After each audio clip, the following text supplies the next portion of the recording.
Mr. Barry Trower, it's a fantastic pleasure to be here. It has been quite a complicated travel coming here actually, but it's very, very nice to be here, and it's very important what we're going to discuss and what you have to say. So thank you very much for inviting me. Yeah, it's my pleasure, sir, my pleasure. During the last few years I've been thinking a lot about Shakespeare. He wrote in Prince Hamlet that there's something rotten in the state of Denmark, and of course it's in the state of the world. Something is very terrible wrong. And then we have this former leading scientist in Denmark called Jeanette Kwee. She used to teach at Aarhus University.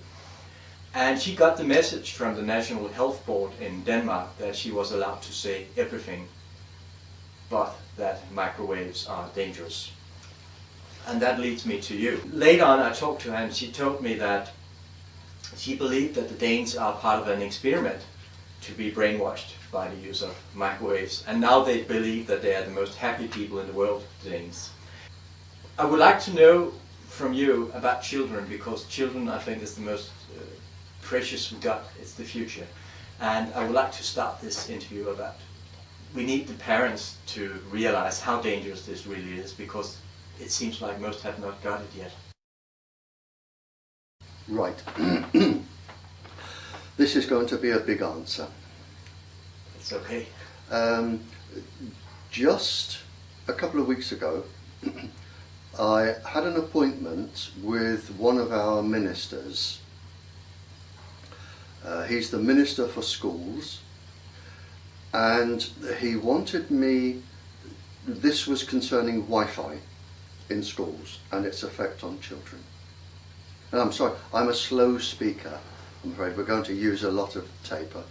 I speak very slowly. So the minister wanted me to take something to him that wasn't complicated, wasn't more than 2 or 3 sides of paper, that explained everything.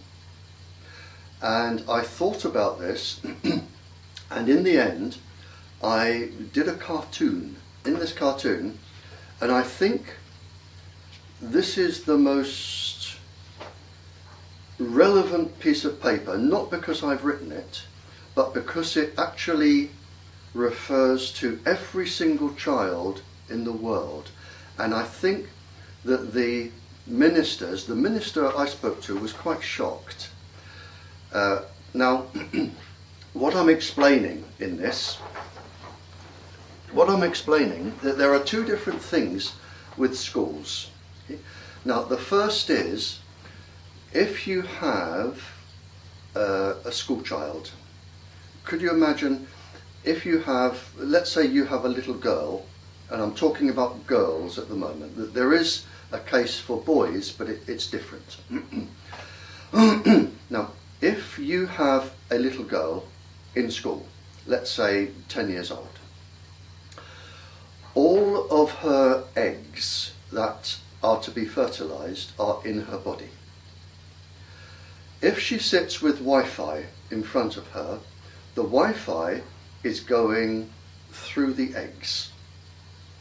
And what most scientists do not know, and certainly government officials do not know, is that the DNA in these eggs can absorb 10 times more radiation than other DNA in the body. So even if you have a safety level, which there isn't for children anyway, even if you have a safety level, it is 10 times out, straight away.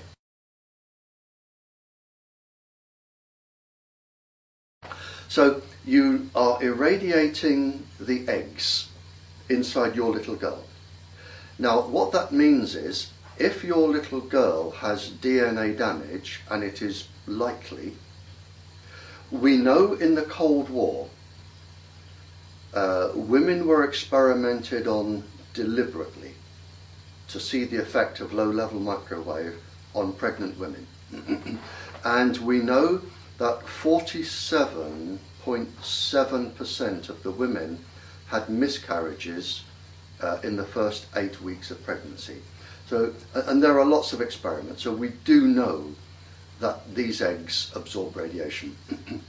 Now, if your little girl has DNA damage, when she grows up and has a baby, if that baby is a little girl, the genetic damage will come out in that little girl, any genetic damage.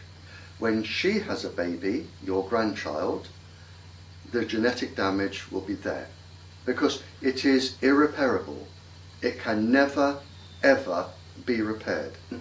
So what we are doing with our children in primary school is we are saying every single daughter that you have could have genetic disease until there is no more female line.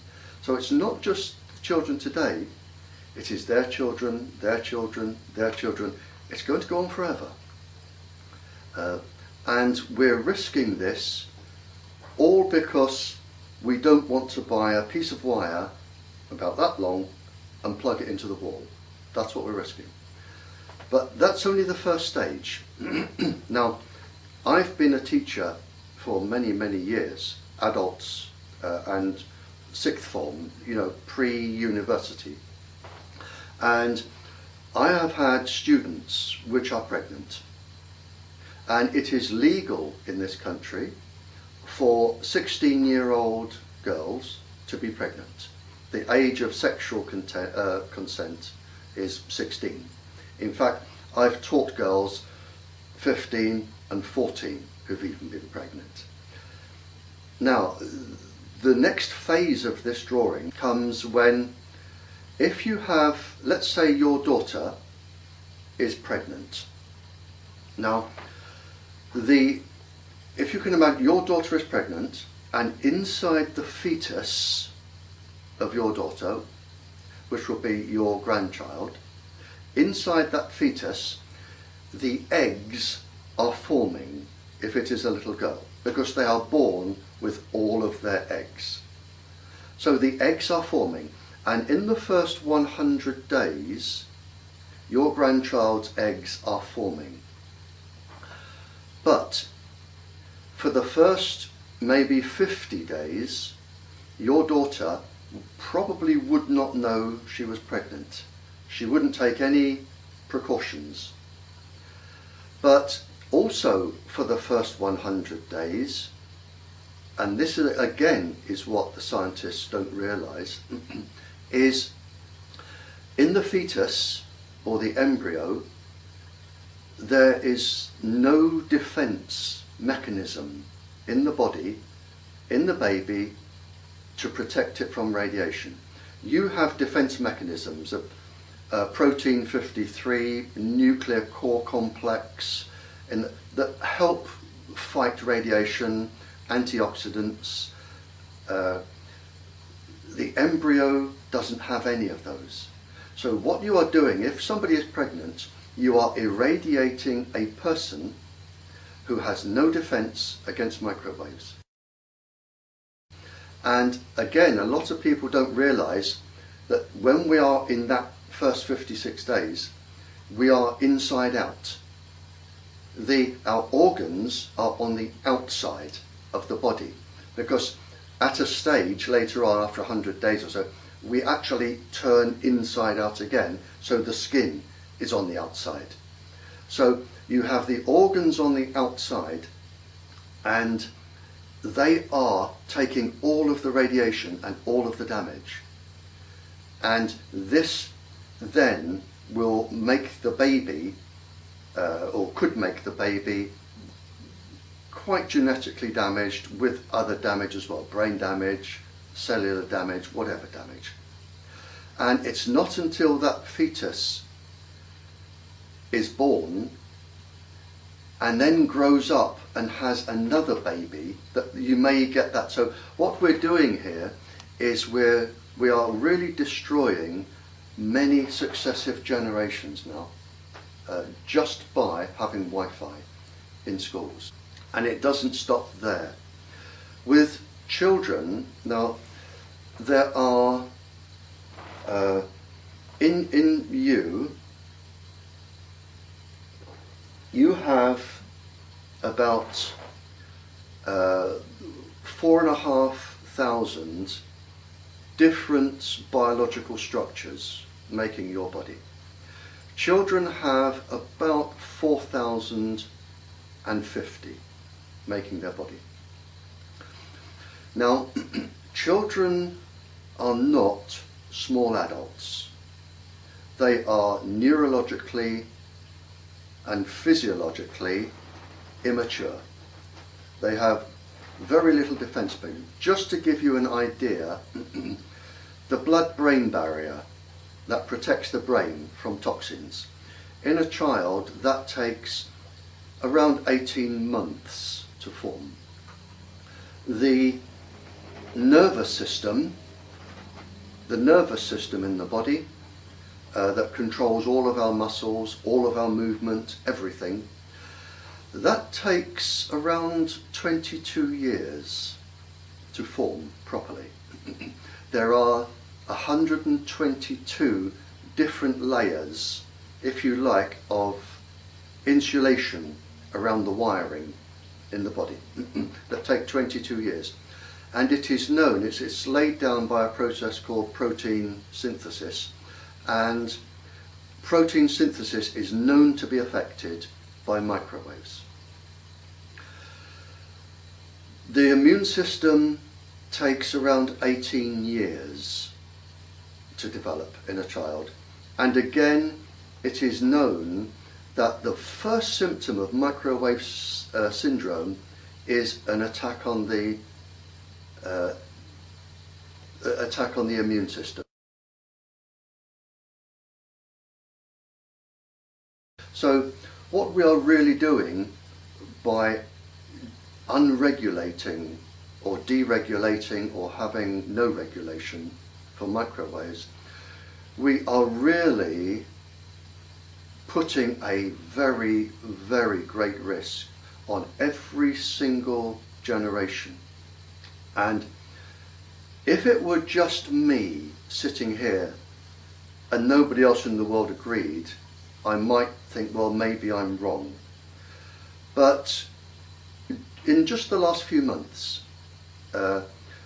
we know what I said to you about pregnancy and childbirth. We know that is right because there are mammalian species, cats, dogs, mice, rabbits.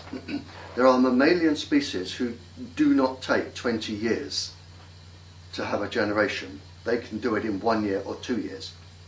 And vets have already started publishing papers about birth defects, lots of different birth defects, miscarriages, all sorts of problems with birth. And they specifically publish this is due to low-level radiation from microwaves. So we know it started happening with the animal kingdom. We know just in the last few months there is a 3,000% increase in cancers in children in China, a 21% increase that has been found in brain tumours, I think across Australia. There are several published papers now, and I think the most frightening is from the Russian National Radiation Committee with UNICEF, which is the children's charity. They work together. The Russians, with no disrespect to your country or anybody else's, I think the Russians are the world leaders in this. And they found, like what I said, central nervous system disorders in children, immune system disorders, brain capacity disorders.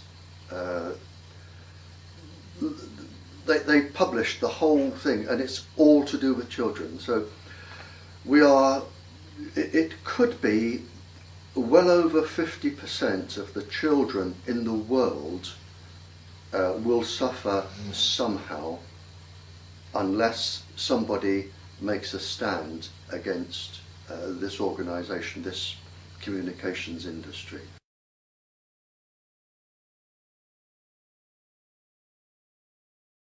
I look at the Danish society. I've been observing children for many years, and I've said to people, something is very wrong here.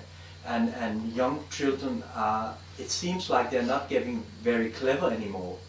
It seems like they are, like you say, the brain capacity, and they are very ill. They are ill from their being born into this world, and we were not ill when we were young boys or girls. We were out all day, playing all day, and having lots of energy. The youngsters today, they don't have very much energy, and you can see it. It's all there. It's all transparent. I was a guest. There are two answers here. I was a guest of a king in Africa.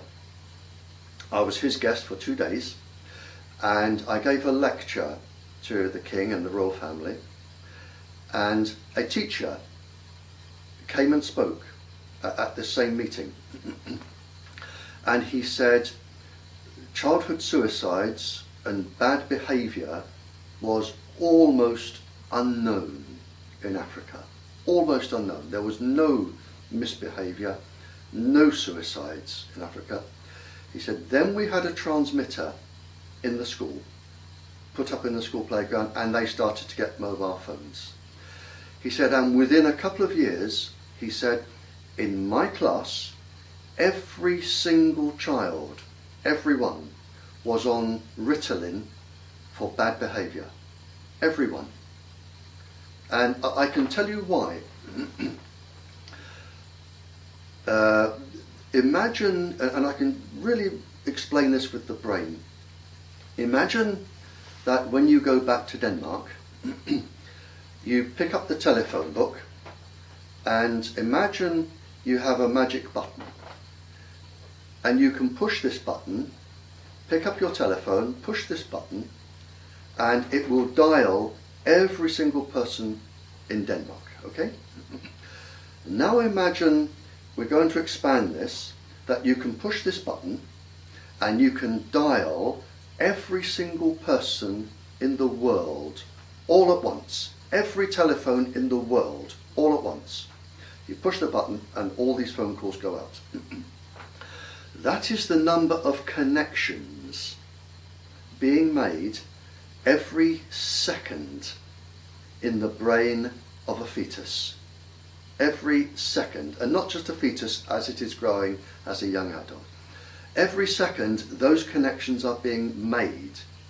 Now, if you expose a child to low-level microwave irradiation, you are giving that brain up to 1,800 small electric shocks every second.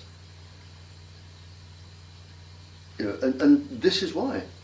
You know, it is so delicate and so miraculous that is going on there, and it's not designed to have electric shocks go through it all of the time. And you are going to get connections that rely on electrical attractions and chemical attractions. They are not going to end up where they're supposed to end up, and this is why. And then, you know, this year, 27th of May, the Council of Europe, they came with a resolution called 1815, which was actually, when I read this document, I said, this is very tough, because it was much more tough than the WHO precautionary principle. Yep. And it came actually the day after we had a Danish politician saying they have made like a 2020 plan for the healthcare and so in Denmark, because they are having an agenda where the healthcare is going. And she was saying the day before, if I want to be part of this plan, I want more free wireless internet in all schools, on all educational institutions. And the next day this document came. And no one in the media in Denmark has talked about this one. No one in government, they have all got it, the ministers. No one is talking about it. And this really says that we must take the highest precaution about children, about schools, about everything you say. There are two answers. Tell me if I talk too long and too much. No, you talk.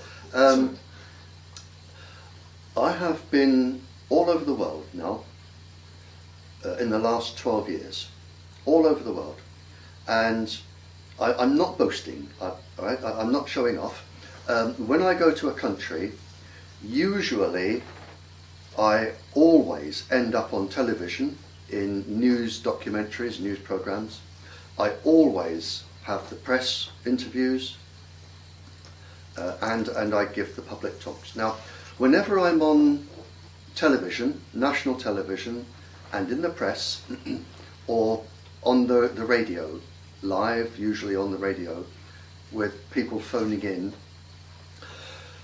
I have one question that I ask in every single country, one question, and I say, would somebody from your government, their science department, or somebody from your Ministry of Health, or somebody from the industry, somebody who is very, very clever, would they come here on this television program or this radio program live with me and tell me one thing, just one, and then I can go home and be retired and happy?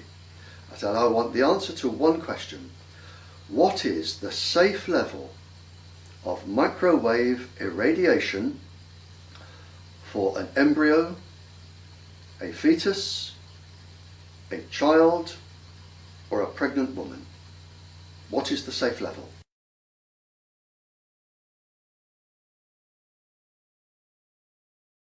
And in 12 years, in all of these countries, not a single scientist has come on television or the radio with me to say, here it is. Not one. And the reason they haven't is because there isn't one. There is no safe level. When you buy medicines, we have lots of medicines at our age. You know, when you have medicines, there is an adult dose and a children's dose, always. But with microwave irradiation, there is no children's dose. And there isn't anywhere in the world, and this is why. In Denmark in 2003, when we started the debate about all these mobile towers and the wireless in schools and so on, of course the state and the government, they made this trick that they always do. Oh, we need more research, so we take 2, 3, 4, 5, 6 more years. And then in the meanwhile they said, oh, it will take 3 years to do this research. And then they forced almost all schools to install wireless at the same time. And I just said, is this common sense? You have just started an research to find out if it's dangerous, and then you put wireless in schools. Now we are 8 years after, and I believe some schools have started to wonder a bit because the pupils are very out of themselves. You know, there are countries now, in France, areas of France now, they are spending, I think it's 124 million euros taking Wi-Fi out of schools. In Canada there is a region now where they are taking Wi-Fi out of schools. So in the world there are areas now where they realize that if they want a healthy future generation, because it's already been predicted that the cost of treating all of these children is far going to exceed the benefits and the money you get from the mobile industry, which tends to leave your country anyway.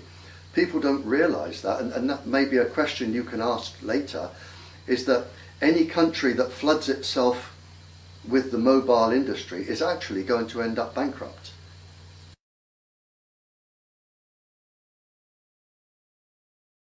Coming back to the children, Wi-Fi is now coming out of schools, but it is and questions you can ask later, it is the military and the secret services who want this industry to succeed, and that is where the opposition comes from.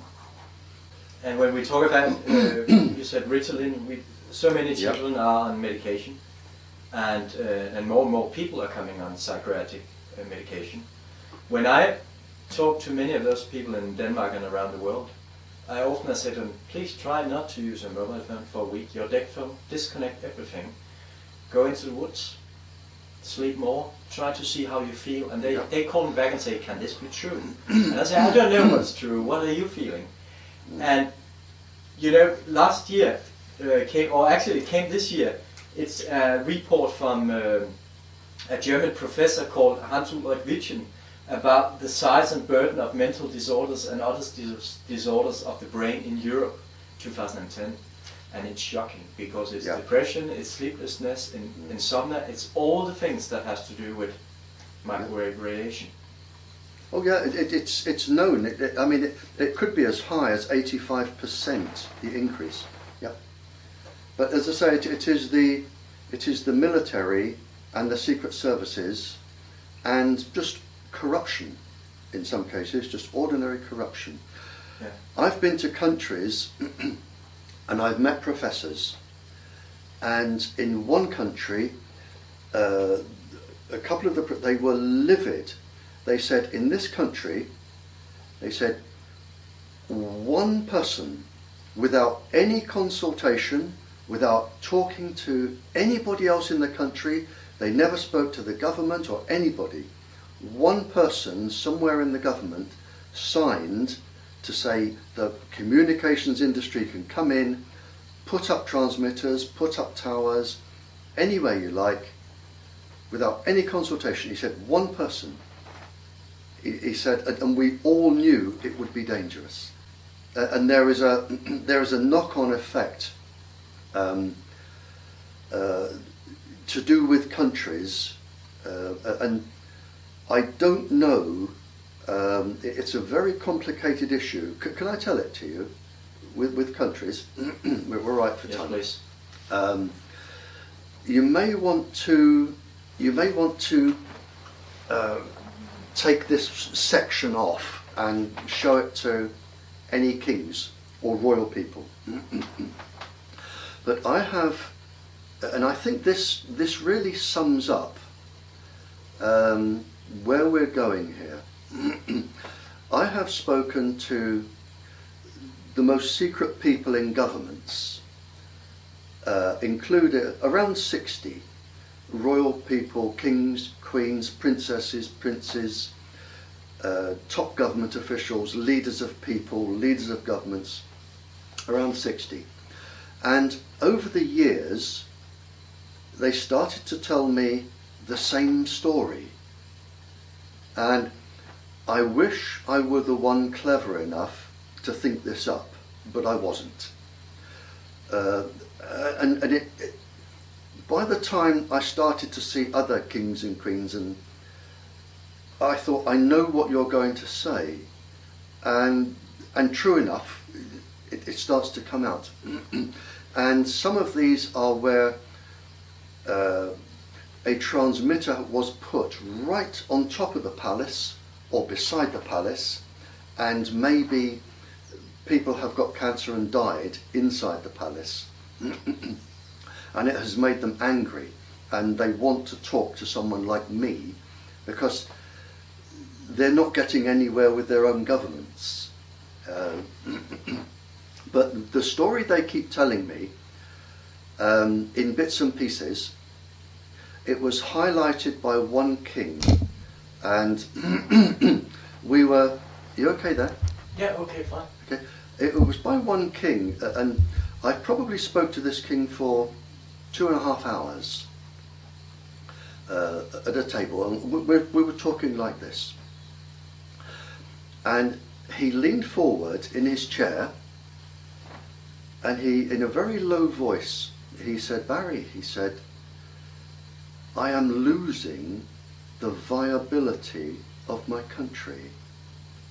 He said, and he was educated what we call Oxbridge, Oxford or Cambridge. And he said he's far more clever than I am. And he said, "I'm losing the viability of my country." We were talking about conversations. I never give names, but I can say, you know, I've been told this before and this before. And it seems to be a familiar story, and I'll tell you what it is. Usually the government, or somebody in the government, invites the communications industry in. They spread across the country. The government gets lots of taxes back, which everybody likes. But then you start to get illnesses, and the cost of health starts to creep up quite considerably. The next thing you notice is that your crops or your farm animals start to become sick, and you start to lose the food that you generate in your own country to feed your own country. So you've got sickness going up and you've got your food going down. Then you're pollinating insects, which are everything from ants to creepy crawlies to bees to bats. They start to disappear and become sick. And I've given many lectures, 2 at Glastonbury at the festival, on why pollinating insects, and those papers are on the internet. So he said,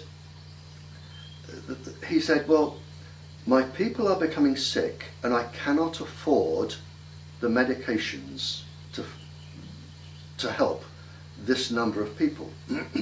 My workforce is going down because they're sick. I have to start importing food that I would normally be growing. He said, and another thing, the industry come in, but most of my money in this country is leaving. Now imagine, he said, if I have 1 million mobile phone users and they all spend the equivalent of $1 American a day on phone calls, $1 a day, then every day $1 million is leaving my country to go to the 4 main providers who are outside my country. Admittedly, a little bit comes back because we take some in tax, and there are shops where they sell their things and people get paid, but most of the money, every day $1 million, is leaving. Now we cannot sustain that financial loss over 20 years. He said, my illness is going up, which means I have to import drugs. My food is going down, my workforce is going down. He said, and no country can sustain this. He said, and then the very time I start to worry about this, and other royals have said this, he said, the countries that are causing this are the first people to come in with aid. They come in, their drug firms come in. But the price of this aid is that they either want to bring people into my country and have mining rights, or land rights, or immigration rights, or they want water or gold, whatever. But there is a price to pay when they come in offering aid. They offer drugs and medicines and food and everything I need, but I'm losing my country to the people who have come in. And he said, if I wanted to take over another country now, I wouldn't bother sending a fleet of bombers and military troops. I would just put up transmitters and wait. He said, and I am losing the viability of my country. I am locked into contracts I cannot get out of, that I did not sign, even as king, and I'm losing my country. And this is going on all over the world. Exactly. It's the big corporate takeover. It is a big corporate takeover. Like big mobile, big pharma, big cancer, Yeah. big money. This was, and I thought, well, okay, I've been told this before, but a farmer, a gentleman farmer that I was talking to, he said, I'm out of work now. And I said, well, why is that? And he said, there's a farm down there He said, and I've worked there for the last 30, 40 years. He would just walk down to the farm and work. He said, and not so long ago, I was walking down to my farm, just an ordinary farm labourer. He said, and there was an American right in the middle of the road. This is Africa. Right in the middle of the road with a gun. And the American said to me, where are you going? And he said, I'm going to work. I work in that farm. And the American said, not anymore. This is our land now, and you cannot go there. And he said, but you know, this is my job, my livelihood. I have to feed my family, and I have to go to work. And he said, the American said, if you pass me, I will shoot you. I have the right to shoot you. Go back. And he had to turn back, and he's just lost his job, just like that. And this is the price. This is the price of moving these around. And when you look at the main countries, and I'm prepared to name them, we are looking at the Indonesians, who are putting out the industry, namely Japan. And if you look at what Japan wants, they have a little country, they need water, they need land, along with the Indonesians and the Americans. And the Americans want to dominate the world. So it makes sense. It makes sense that, you know, this is happening. It is a big corporate takeover, but it gets even more serious, and you can ask this question later by all means, because the reason that countries won't help you is the Secret Service. They will not let this industry fail.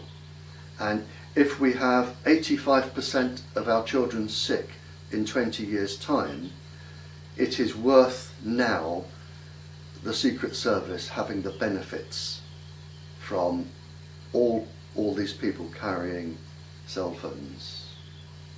Does that answers your question, but isn't it? Yeah, it's also, when we look at the Secret Service in Denmark, of course, they protect the industry, as you say. They protect the ministers, but the ministers don't serve the people. They serve upwards. Would you like me to talk about this? Yes, please. Now, the Secret Service, they have what they think is like a gift from God, all right? If we go back, let's go back 10 years or 12 years. If your Secret Service said to, or in this country or any country, if they said to the people, now listen to us people, we are going to give you a little box. You must carry this little box everywhere you go, like a identity card. You must carry this everywhere you go. We will be able to listen to every single conversation you have, whether it is on or off. We will know everywhere you go because we can track it, whether it's on or off.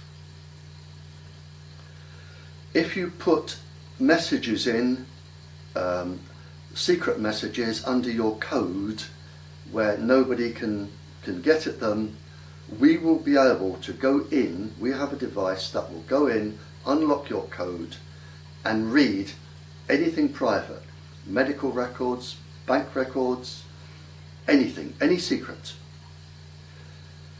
So we will know everything about you, we will know everywhere you go, everybody you talk to, we will record every conversation. Now, there is a benefit to this, is that you will be able to push a few buttons and talk to people. Now, we're going to make all of you carry these, and you'll probably find most people wouldn't want one. But it's come out in such a way that they are wanted by everybody because they encourage you to be lazy. They are addictive because they entrain the brain. They are addictive. But the Secret Service know everything about everybody all of the time. Even business people, everybody. What the Secret Service doesn't know, or they may not know, is that up to 125 different countries can also do this. So up to 125 different people in different countries can also monitor all of the calls in Denmark. And that includes all of the people in the Secret Service. Even if it's coded, other countries can still monitor your Secret Service. They can monitor your royal family. They can monitor everybody in the government. And the idea behind this, or one of the ideas behind this, is the oldest spy trick in the book, and I know a lot about spies because I was involved with spies. The secret weapon of any spy is blackmail. Now, if you have, as we have, certainly in this country, if you have ministers or MPs or senior civil servants who are they turn their phones off and they think nobody can see me, and they have a mistress, or they like little boys, young boys or young girls, or paedophiles, whatever, or films, and they belong to a club or something like this, they can be blackmailed. They can be seen going in, everything can be heard, they can be seen coming out, and it makes them that the oldest trick in the book for spies is blackmail. And once you have somebody in that position who can be blackmailed, you have them. You have them.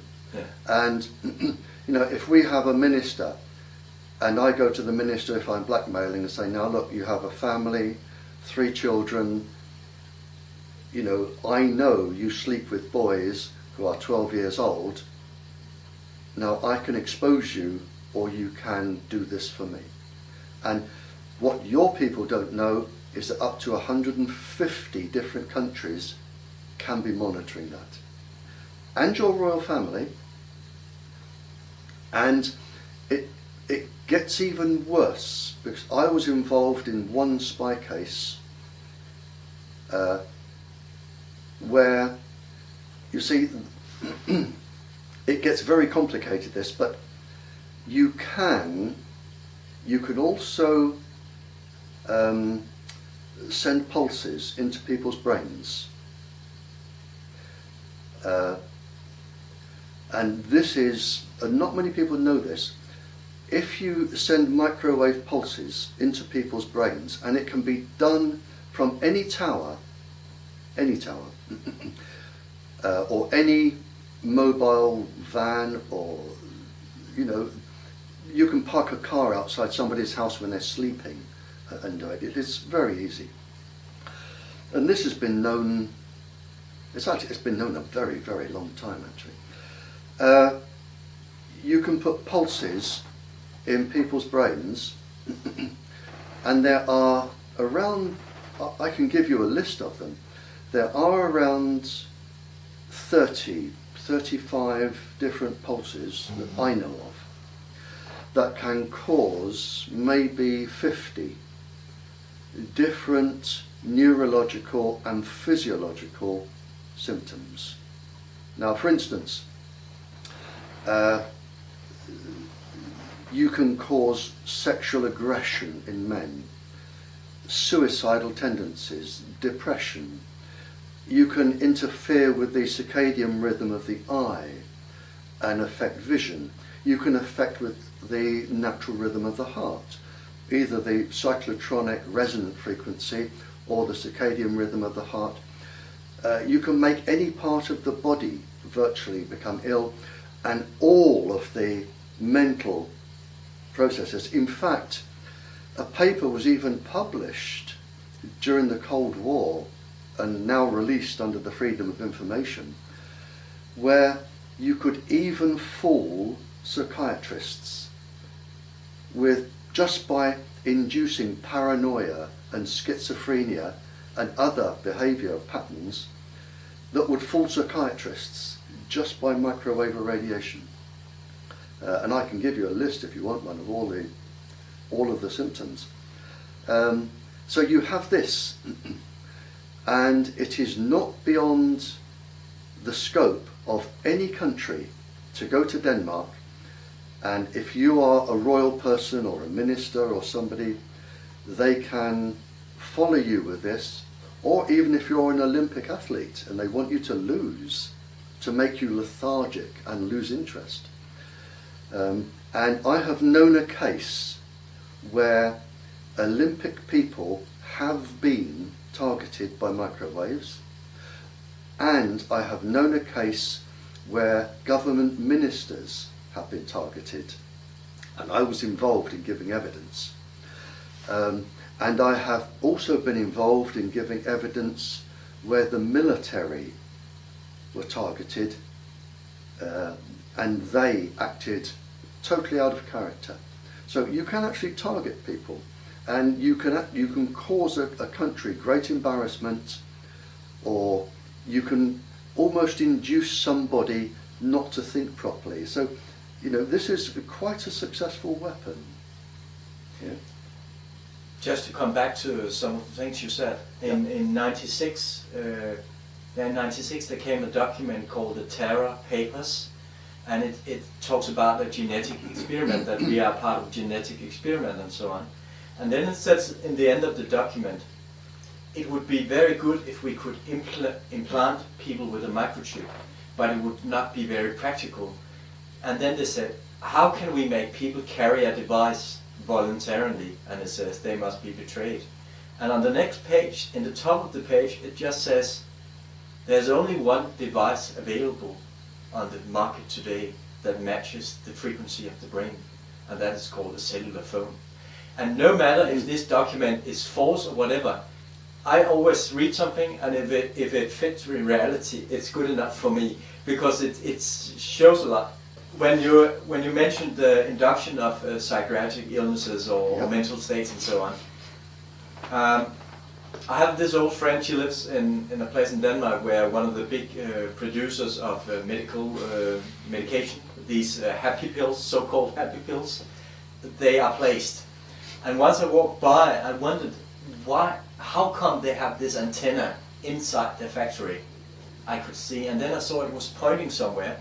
It was pointing to a hidden radar station, which I know where it is. And I just said, well, could it be that the big pharma inventing these medications know exactly what to induce in people to cause these illnesses, to create big money? And when we look at this report about the burden of the illnesses, like you said, take over a country, when I look at Denmark and see how people, I speak from the Danish perspective, when I see how people are on medication and 25% are depressive, and people are apathetic and not very workable, and they all just entertain themselves with the phones, the smartphones, so to speak, and the Facebook and the internet and so on.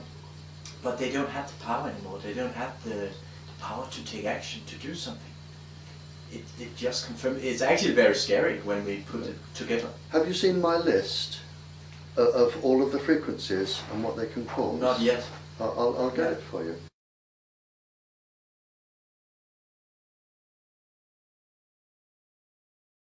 You're right.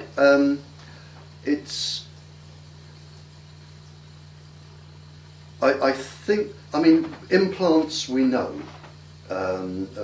There is lots of documentation on implants which will transmit into the brain. And once implants were the earlier, they would transmit into the brain. Now you don't need implants because there are so many towers and hidden transmitters Even street lights can have transmitters in them, road signs, and there is a system, and it's been out about 10, 12 years now, called CELDAR. There are different types of CELDAR, but basically a computer, if they wanted to watch you, it's like radar, only with microwaves.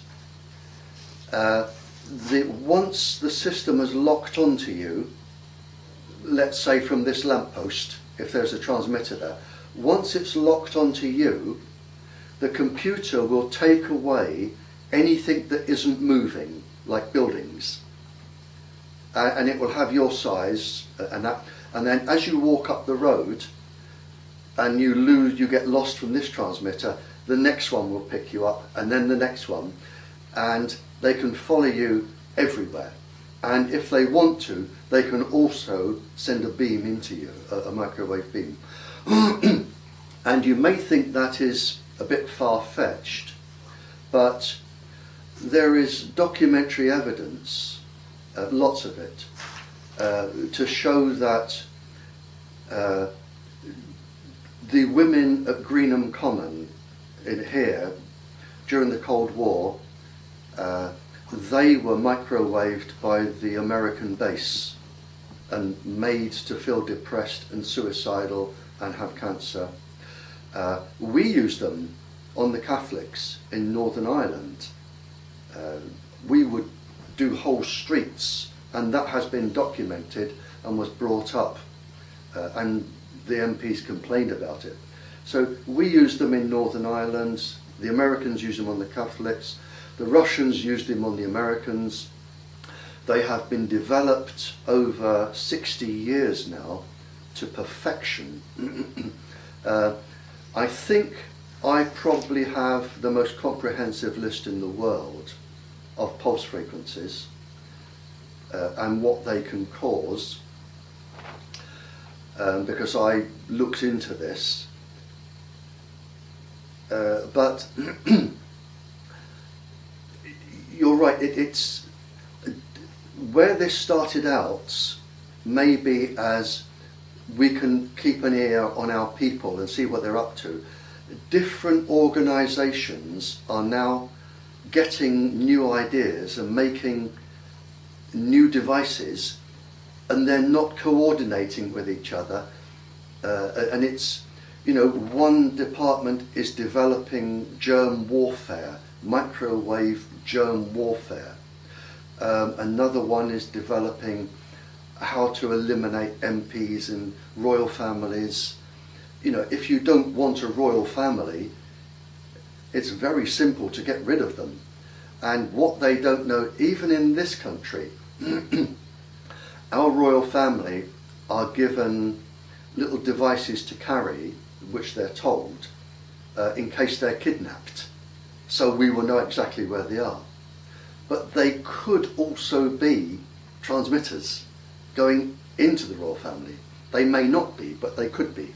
So if you have a country where the government or the people who run the country do not want the royal family anymore, they're very easy to get rid of and very easy to find out what they're doing, what they're saying, any royal secrets. It's all being stored and logged, and the royal family have no idea usually what is being kept about them, on them, and maybe they have secrets, and all of these are being recorded, everything.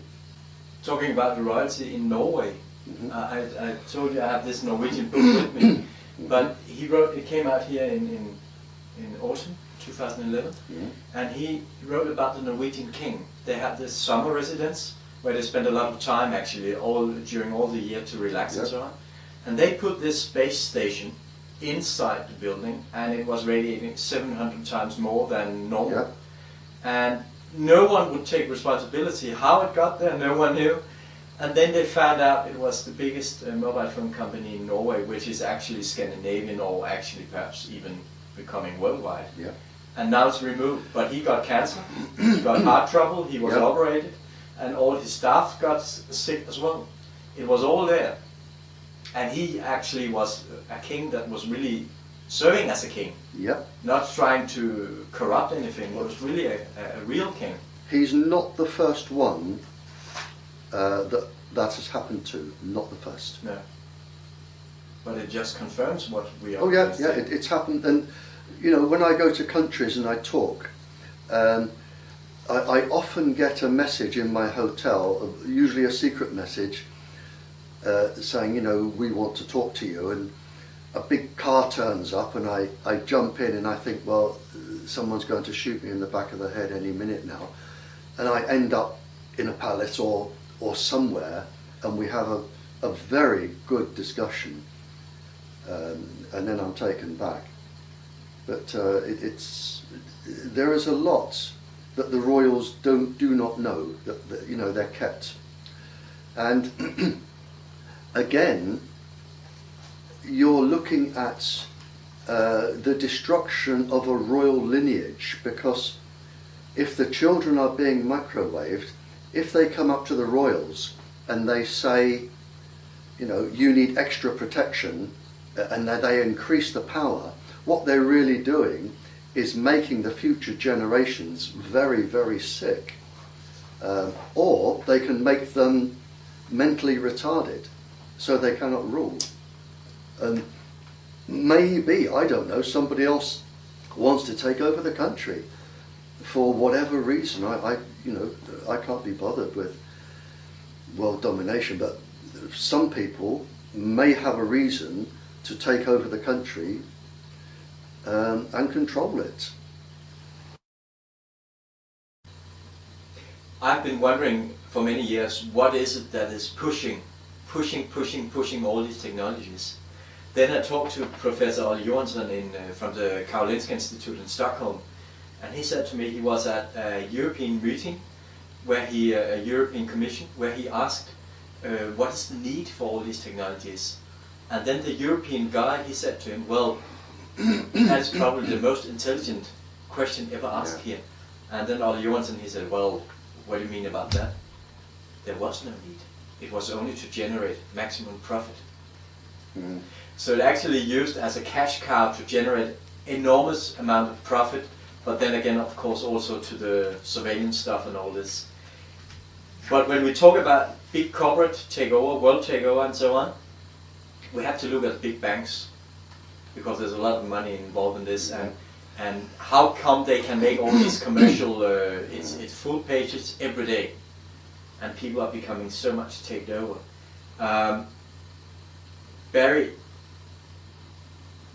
what is your knowledge about how actually to mind control people, or how to control people efficiently with commercials? Do you have any expertise in that? How they might use different kind of, like, how they can, how to say, manipulate the brain. Yeah. But there are different ways. First of all, this industry now, talking about money, financially, this industry is now the most powerful on the planet. The mobile industry is the most powerful on the planet. It has so much money that it can even tell some governments what they will and won't do. It is a very powerful industry. On top of all of that, it is an information gathering industry. So somebody is gathering all of the information, and certainly the Americans are gathering it, because if you think of Google, that is an American-based company, and everything usually is on Google. People don't realize that even ordinary telephone calls are recorded and stored. Ordinary telephone calls. I mean, people like me, I would imagine my telephone here, there must be at least 5 different organisations listening to everything I say, and watching me everywhere I go. So we're dealing with an incredibly powerful organisation. Now, in terms of, there are different reasons for in training somebody's brain. It could be just to experiment. For instance, we know that 6.66 pulses a second going into the brain. That can cause sexual aggression. We have a list, I have a list here. It may be the most comprehensive in the world now, I don't know.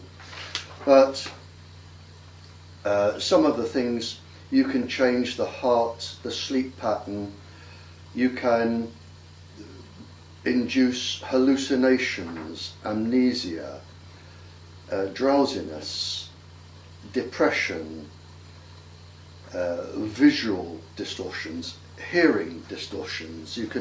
People will actually hear voices. It's called auditory hallucinations. Very easy to do. And if you go to a psychiatrist and say, I keep hearing these voices saying that, you will end up in an asylum, especially if the voices are telling you to do something illegal or criminal. And it's very easy. Auditory hallucinations are very easy. You can induce anger, manic behaviour. Here we have, I haven't got my glasses up, auditory visual hallucinations I've said, irritability, the loss of ability to make decisions, and so they go on. There are quite a few of them here.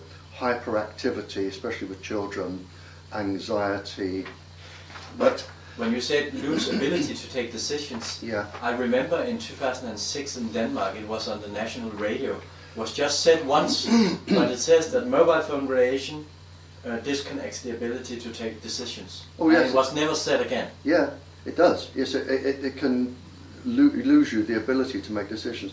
But this was known. I mean, this document here is published. By 1976, it was published here by the United States government. There were some 8,500 research papers by then proving all of this. Military papers, government papers, experimental papers, and they published it. They published it. And here is a list of all of the physical and mental illnesses you can get. Be quiet. Of all the illnesses you can get from microwaves at cell phone powers and Wi-Fi powers. So cell phone and Wi-Fi and in all of the illnesses you can get. I have a movie here, I don't know if you have watched it, but it's called Control Factor. It actually illustrates what you just told and how it can be done, and it might be a little over-exaggerated, but today it's done wireless. You don't need to implant anything in people, you can just do it by frequencies. But, some of the things that I find very strange is that so few people are able to connect the dots.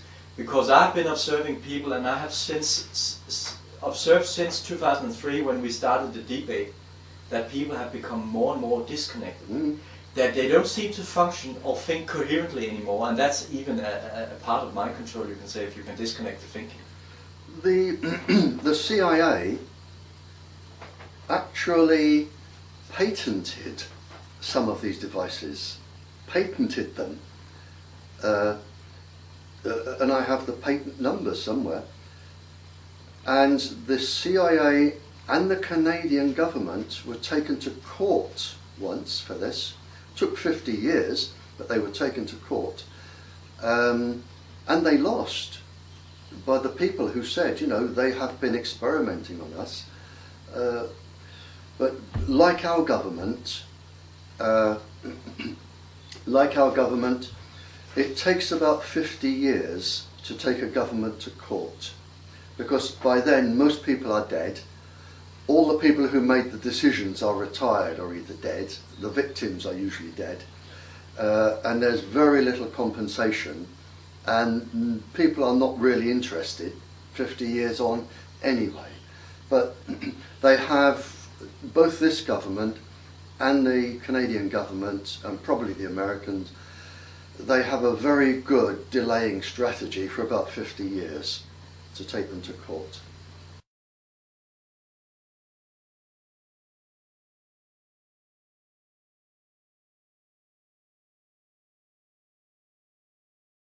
Doesn't that mean that we're reaching the point where the 50 years now? If you look back from the 60s, oh, yes. Yeah, it's about time now. There was a case very recently, and I was involved in this, that they wanted to use me. Just as simple. When I was in the military in the very early 60s, a notice came round inviting all young, fit, we were all young and we were all fit, personnel to take part in flu injections. They wanted to give us a flu injection so we wouldn't get the flu in the military. And you were offered a weekend in London on full pay, an extra weekend off in London. And I thought, oh, this sounds good, I'll have some of this. But my commanding officer read it and tore it up and told me not to be so stupid. But that was in the 60s, and only 2 years ago, the survivors took our Ministry of Defence to court 50 years on, because they were nothing to do with flu. It was all sorts of viruses and chemicals, and they wanted to see, they needed lots of young people that they could experiment on, young, fit, healthy people, and where best to get them from than the forces. And they wanted to see what would happen. Most of them died. The survivors that still had cancers and viral infections got the Ministry of Defence to court, and they won. But again, there were only a few survivors. And we are now seeing that it is another experiment, exactly the same as that, with Tetra. Tetra Airwave is another experiment where they are looking for cancer. They are looking to see how the frequency affects the brain. It is totally undeveloped, not tested, and Tetra is an experiment. And in one of the government scientists' documents, to date, it is written that now up to 7,000 officers today could have slow-growing brain tumours, the gliomas or acoustic neuromas. Up to 7,000 could have very slow-growing tumours that take 20, 30 years to develop.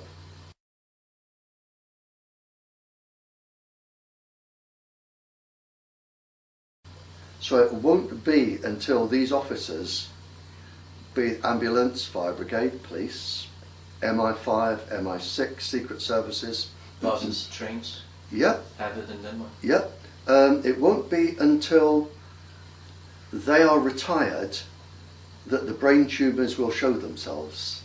But it is an experiment, and I've got all the documentation that says that it can cause this. And not only can it cause this,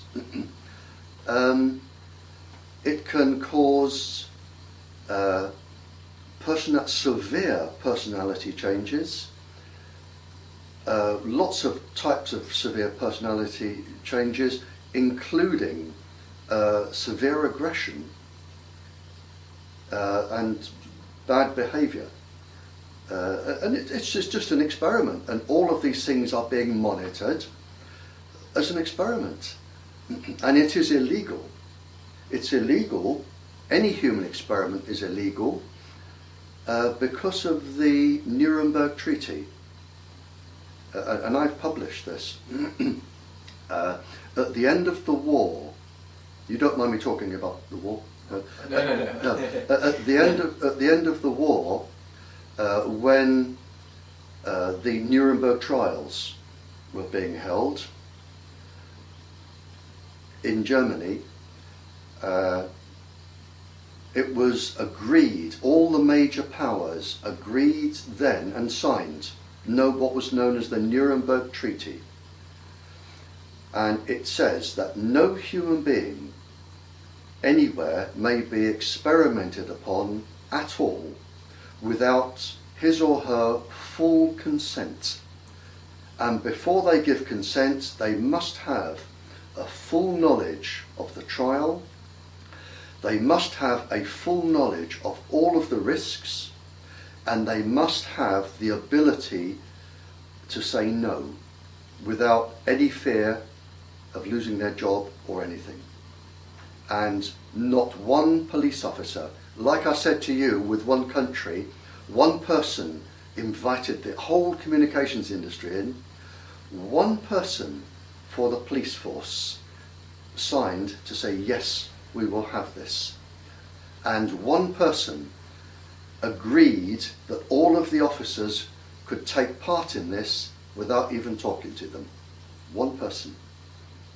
I know a friend in Denmark, he serves as an ambulance driver, he's a paramedic also, and they have just been installed Tetra in the cars and so on, and every time they leave the car they need to take the radio on, and he has measured it, and he says it's extreme, it's 7-8 times more radiation than the safety levels, and he says the antennas is inside the car, of course, and when I go around in cities and see these Tetras antennas 70 centimeters and so on, and I listen with a microwave detector, it's like beep, constantly, and you know, I sense myself, I feel myself, and I can feel when I come into these radiation areas, because I feel I get more left brain, you can say, more mental and more like suppressed or more cynical. Yep.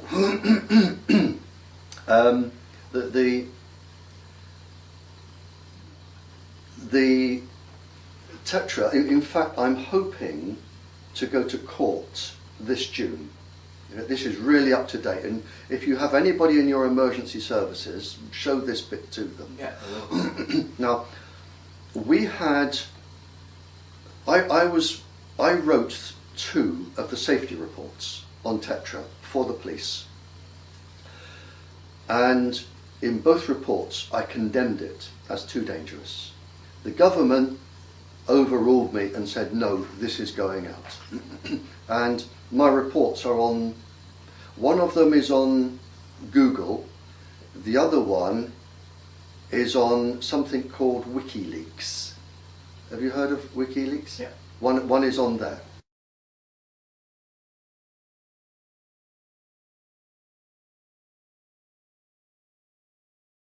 We had riots here in London when called the G20, when the world leaders, financial leaders, it was 2.5 years ago I think, we had riots in the street.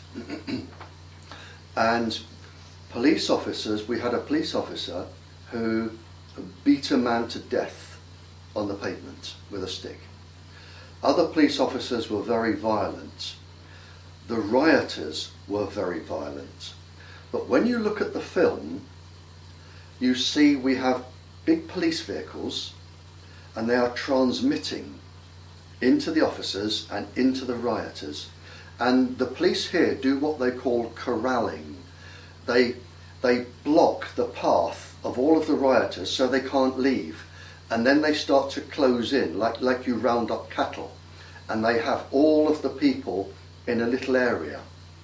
And then they are beaming down in them, as well as the police. Now, when I looked at the film, you have, if you think of this, you have the police officers who, before the riots, are sitting in the back of a metal van. They are all transmitting into each other.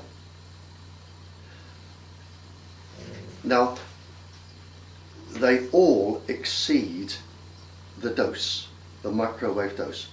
If you are with Tetra, if you have it on for more than 6 minutes, if you are near 4 other people, and there are 12 in the back of the van, if you have a metal helmet, you are exceeding the dose. And all of the officers exceeded the dose. Now, one of the things you get if you exceed the dose, you can be induced to show excessive violence. And that's just not the police officers, that's the rioters.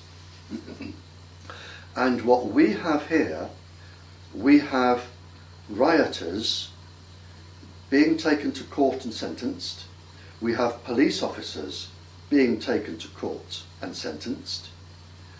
But not one person from the government that knows Tetra can cause this, not one person from the government has offered one piece of paper in evidence to say these people could be innocent. And some of these could be facing life in prison. Not one person from the government has come forward to say this is experimental, we know from our own documents this can cause aggressive violence, aggressive behaviour, severe personality disorder, and if you're overdosed it's going to exacerbate that. So not one person from the government has come forward, not one person from the Police Federation has come forward, and they know this can happen because our Police Federation actually wrote in a document, we know this happens to our police officers, but as it's up and running, we can't do anything about it. And they're the union. So we have this situation where the Police Federation have not told the police they can use this as a defence, and they are paid by the police to represent them. The government have not told them, and we have the officers and the rioters or demonstrators being charged. And I wrote to the High Court judge and I said, this is a miscarriage of justice. This is not fair, because you should have the defence for the people, and if necessary, the government scientist and the Police Federation should be in the court. And this was accepted by a legal person who's put it onto another legal person now, and I'm hoping that this is going to be used in court as a defence, because the people that have gone to jail, and we're talking a lot, shouldn't be there necessarily, and this is provable. You see, it is, all you have to do is reenact the day, take an EEG, an ECG before, reenact their exposure and take it afterwards. It's easily proven.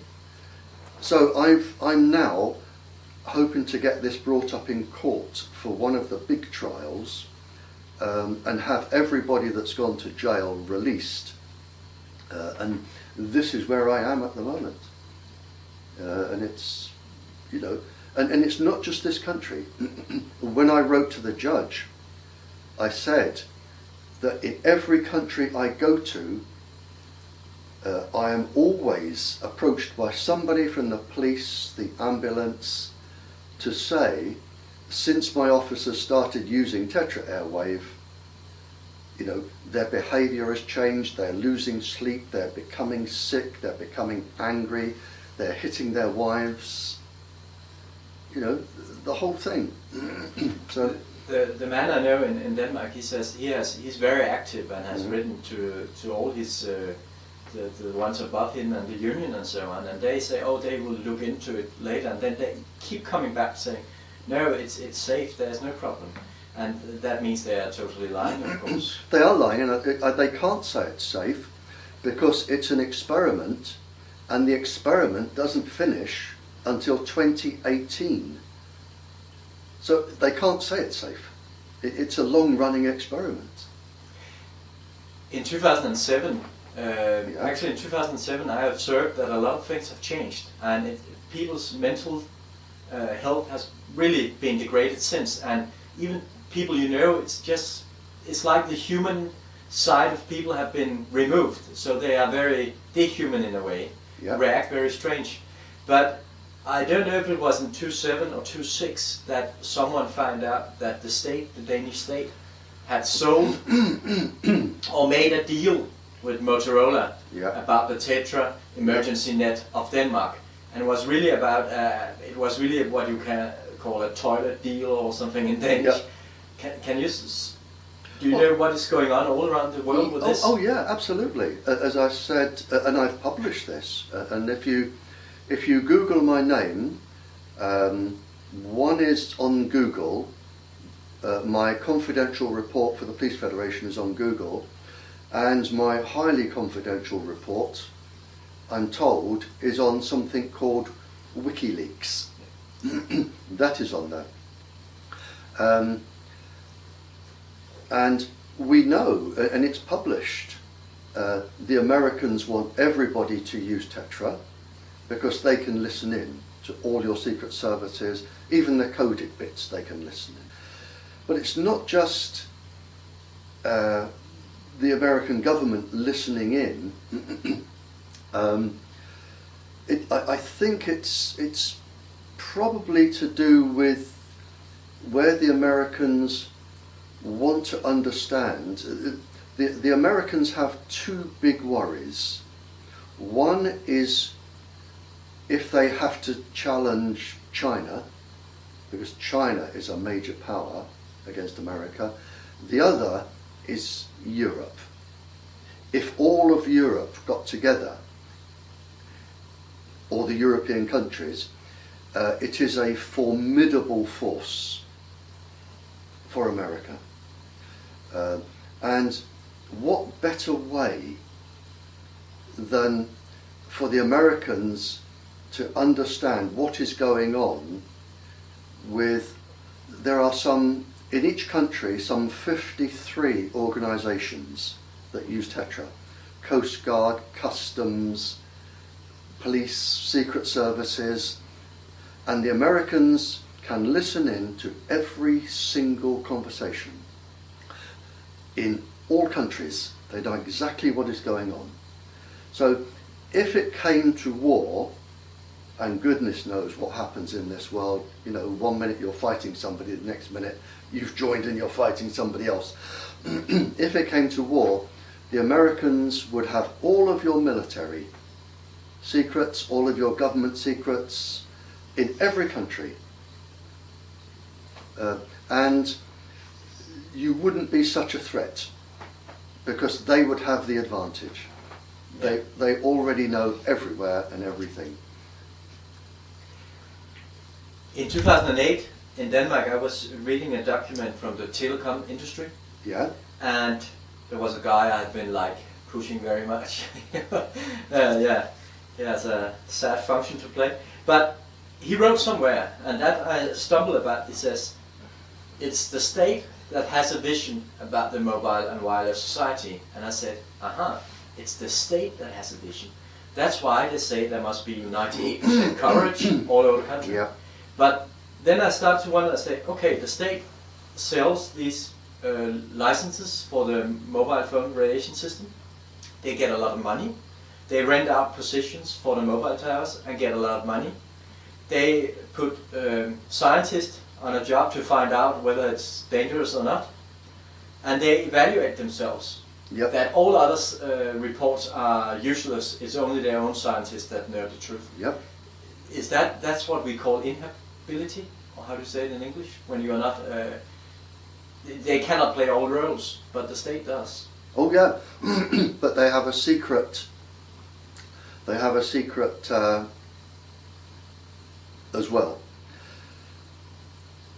There are different safety levels. Now, there is a safety level held by the Russians and some other countries, and they look at how the waves interact with the cells. So what we're looking at is things called rectification, interruption, to the cyclotronic resonance frequency, the circadian rhythm, in vibration of the water-bound layers, things like that, how cells, they change their vibrations and they change the conductivity through the cell. Now that happens at very, very low levels. In fact, it can happen at any level below freezing because the waves still travel. And if you have a safety level based on that, then in terms of units, ordinary microwatts per centimetre squared, in terms of units, a safe level, you're probably looking at the Bioinitiative report. We're talking about sort of electrically induced phase transition, where the waves change phases. A safe level is about 0.2 of 1 unit, about 1/5 of 1 unit. Up until last year, we allowed 10,000 units because we only look, along with other European countries, we only look at how warm you feel.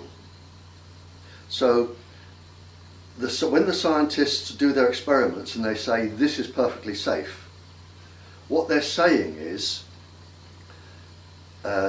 children could play Ring-a-Ring-a Roses around a transmitter all day and never exceed the maximum dose because they wouldn't get too warm. Only from running around. Only from running around. Yeah. So when the warm level is 10,000, but the safe level is 1/5 of 1 unit. But last year, the industry in this country, and we have just got rid of probably the most corrupt government ever, where I think over 60% of our parliament were found to be thieves or liars or corrupt. The last thing they did was to give the mobile industry permission to triple the amount of power. And for Tetra now, they've actually made an application to the government to have no safety limit at all. No limit. No safe limit. Earlier this year in Denmark, the politician there agreed that we should have 100% coverage, indoor and outdoor, within a year. That was in February 2011. So Yeah. that's the same situation. Yeah. It's all over. Yep. There are people very, very high up, and I'm not talking royals, I'm talking, there are people very, very high up in government or civil service, very high up, who have a lot of power, and they are telling the people below them what to do. And I can give you an example. In our parliament, it took a couple of years for our MPs to bring, going back to children, a case of children. A survey was carried out around Europe, and it was found that where transmitters are in school playgrounds, they found 200 schools, 200, where there were cancer clusters among the children and the staff. 200. In this country, some of the cancer clusters were 11, 12 children, all under the age of 11. And MPs took this to Parliament, a group of them, and they listed all of these cancer clusters in schools, mentioned all of the ones abroad, blamed the mobile industry. They said the mobile industry are lying, they are telling lies to parents and schools, saying these are harmless radio waves, lots of things, and being uncooperative, putting transmitters up without permission and then not taking them down. And at the end, the minister who was given his what to say, just stood up and said, "We are within international guidelines, safe guidelines," and sat down, and that's it. But then we come back to when we talk about guidelines, we have the ICNIRP, which is well, that is it. It's the same. It's the same, and it's all done by the same scientists. They're all interconnected. Yeah, and this is because of this. Yeah. This document here. Yeah. This one. Now, I think this first sentence is the most dangerous sentence written since the declaration of war in 1939. This one sentence at the top from the American government. Yeah. And what it says, and I'll paraphrase it, it says all of these illnesses are known to occur from low-level microwave irradiation, the same as you get with all phones, all towers and Wi-Fi. They're saying you will get all of this. But then they are saying Western governments must not be strict with safety levels because it will affect what the military want to do. Exactly. And it will also affect industrial profit. Yes. It's exactly what they're saying here. That's what you know. Robert Becker, the doctor. Yep. He got Yep. sacked from that when he said that. Yeah, and this is where ICNIRP came in. Yeah. They said, okay, we will do what the American government wants. Instead of having a safe level that they have in Russia and other countries, we will look at just how warm you feel, and our level will be up there. And this is why. And you know, when we talk about ICNIRP, we have to talk about WHO as well, because those two goes to bed together. It's the same people. But the WHO is really a private organization founded by David Rockefeller. It's really a money machine. Now, with the WHO, I was talking to one government, a few years ago now, and the gentleman following me was Michael Rapaccioli. He was following me. Yeah. And when you spoke to this government, you had to speak under oath to this government. As you do with some of them, you have to swear that you're under oath. And what Michael Rapaccioli followed me, and you were also protected from prosecution. There was no slander. You could say what you wanted. If it was the truth, you could say what you wanted. And when I was speaking, I said, I do not trust this gentleman who is following me, Michael Rapaccioli, because I believe he is taking money from the mobile industry and he is representing the World Health Organization. And when he came to speak, he was asked, are you taking money? And he admitted he was in the payroll on a retainer of the mobile industry as a consultant, and it was his hourly rate is more, I think, than my year's old age pension, of colossal amount of money. But when he was representing the World Health Organization, he was also representing the mobile industry, and he was being paid. He lost his job. He now works with the University of Rome. He fought a case for the mobile industry against the Vatican, where he lost when the Vatican were transmitting and all the children and people getting cancer. He lost that case. I think he's still with the University of Rome. But it is this ICNIRP, the WHO, and our government scientists here. It's the same people that sit on the same benches. And that this is one big boys club. And between them, and I've said this publicly, between them, and I said this in Birmingham about 8 years ago in a public conference, I said these people, this small group, and it's a very small group of people, I said, they will be responsible for more suffering and death in peacetime than all of the terrorist organisations in the world that have ever existed added together. And they will be.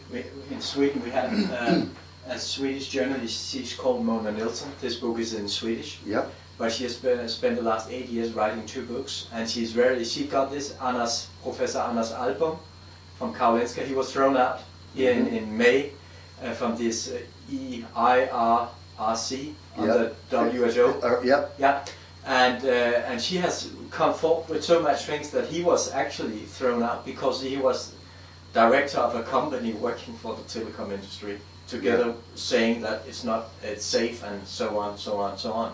Mm. Yeah. But and it was WHO who had I think was in 2004 they removed the precautionary principle that was there to protect the people. Yep. So it's the same people sitting on each. Now, who is controlling them or who they're reporting to, I don't know.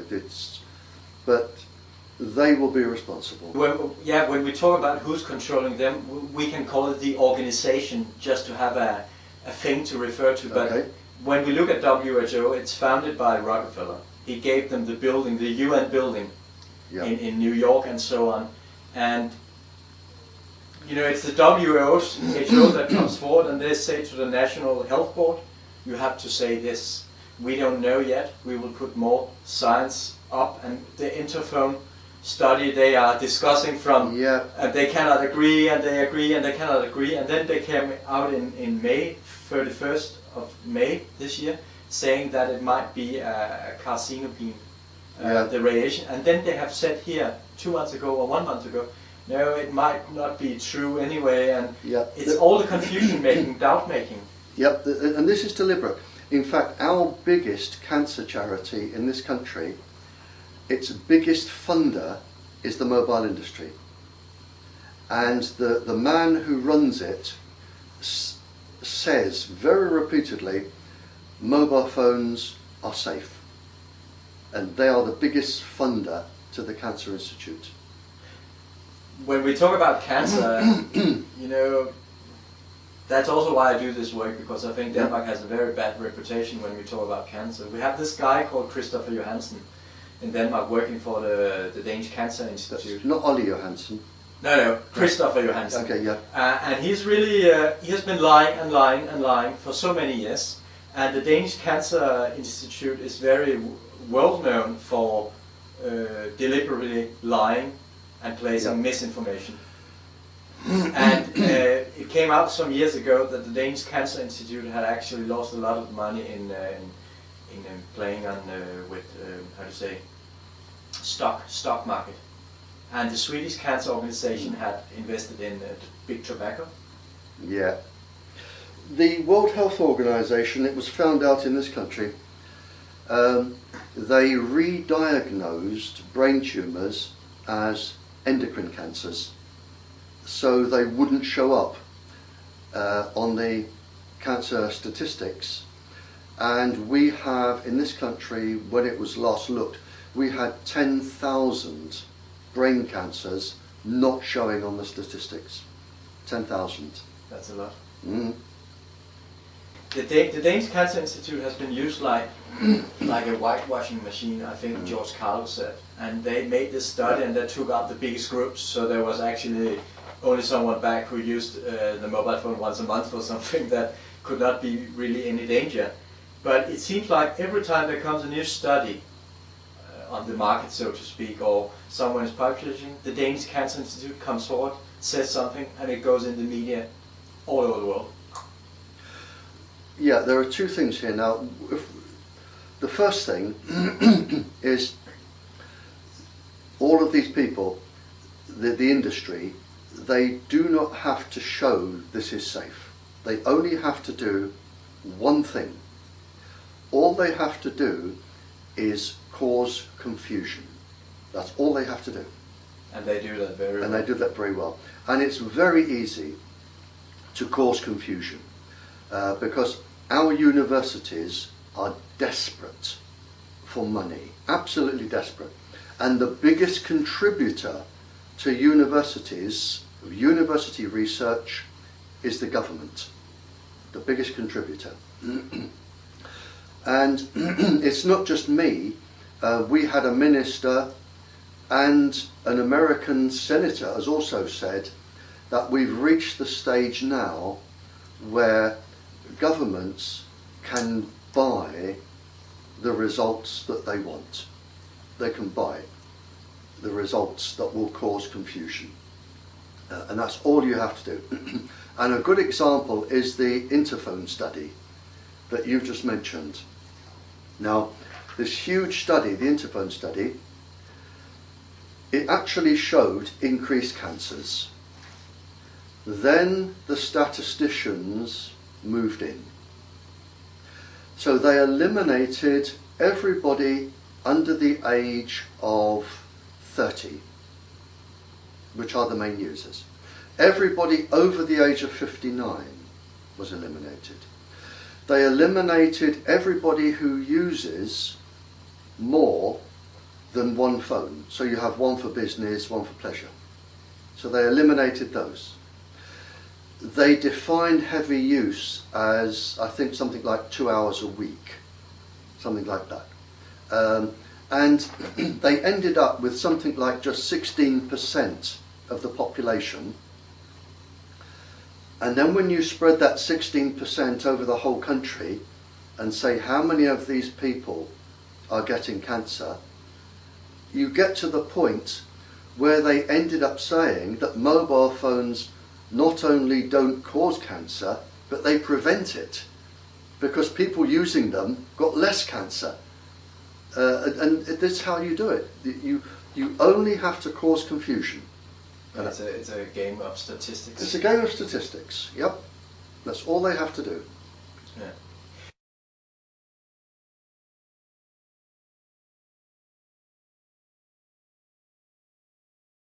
People should, by now, they should be knowing that governments, sometimes, I play with the word government because it's actually put together, you can say, to govern, and then meant, and meant could be mental, so it could actually mean mind control. Yeah, I think it's above government. Yeah. I think the ordinary member of parliament, do you have members of parliament in Denmark? I think the ordinary member of parliament representing the public, they are trying to fight this. They are told by ministers what they will and will not say, and it is somebody telling the ministers what they and will not say, and it is these people who are controlling. I see it as, when we look at the pyramid, I just came to this conclusion some weeks ago that when you have the ministers they go to the Queen, and they get like a stamp in the neck. Now you serve this part. And the other members of parliament, they try to serve the population, but they have no real power, only the ministers, because they serve upwards. They get the benefits from serving the top. Now, this could be, and I don't know, it could be, if you are giving royalty, if the ministers have to go to royalty, it could be, and it is certainly possible, with pulsed radiation to control royalty. It could be that the royalty are being manipulated. It could be. But it's kind of our constitution that when a new government comes, they have to see the Queen or King. Yeah, same here. Same here, but the Queen, our Queen, actually can't influence Parliament at all. She's not allowed to. No. I mean, the Queen, really, she's just a queen. That's it. Yeah. She can't influence. Parliament tell her what they are going to do and what they are going to say. She can't actually stop. She can't actually influence it. She's not allowed to. It might be a little different. I don't know. It's all the same kind of show, you can say, going on. But when you look at the people attending the Queens in Denmark, we have the chairman of the biggest energy company and mail company, and SAS, the Scandinavian airline system, flight company. and you see those people, and they are interacting with like the biggest bank family of Europe, the Rothschilds and so on. So it starts to crumble very much that they are all perhaps they are all controlled by the bankers when it comes down to it. It may be. I mean, the question to ask is who benefits? Who benefits from people being sick in countries, whole generations becoming sick? Who benefits? The one who owns the big pharma. And it is the one, yes, the one who owns the industries. Yeah. The pharmaceuticals, the communications, they are the only people who will benefit. Yeah. And the countries that they are based in will benefit. But if we then talk about, if we look at a global takeover, and we look like that they don't care about the nationalities, they see it as a supranational, that they want the world power. And when you talk about the tetra all over, and the tetra, and how it's done, it might be an attempt to, some are saying, you know, some call it conspiracies, some call it whatever, but we look at how society is and what is going on. And it might look like that the populations are being run down, and many are dying actually from illnesses. It's called a slow kill, perhaps, these methods being used. And then it's part of the depopulation also, if the female cannot get any more children. Yep, depopulation. I mean, what would be better than having a smaller population totally under your control? That's a slave race. Yeah. Yeah. That's the goal. I don't know, it may be. Yeah, that's their goal, really. So, yeah, this is where we're going anyway. And if you can manipulate the royals who control the countries, it's a bit like at the end of the war when Japan surrendered. They kept the emperor because the emperor controlled the people, and the Americans managed, if they could control the emperor, they would control the country. Yeah. And here, if you control the royals, you control the country. Which is simple. I mean, the first thing the mobile industry do when they move in is they go for the top people. Yeah.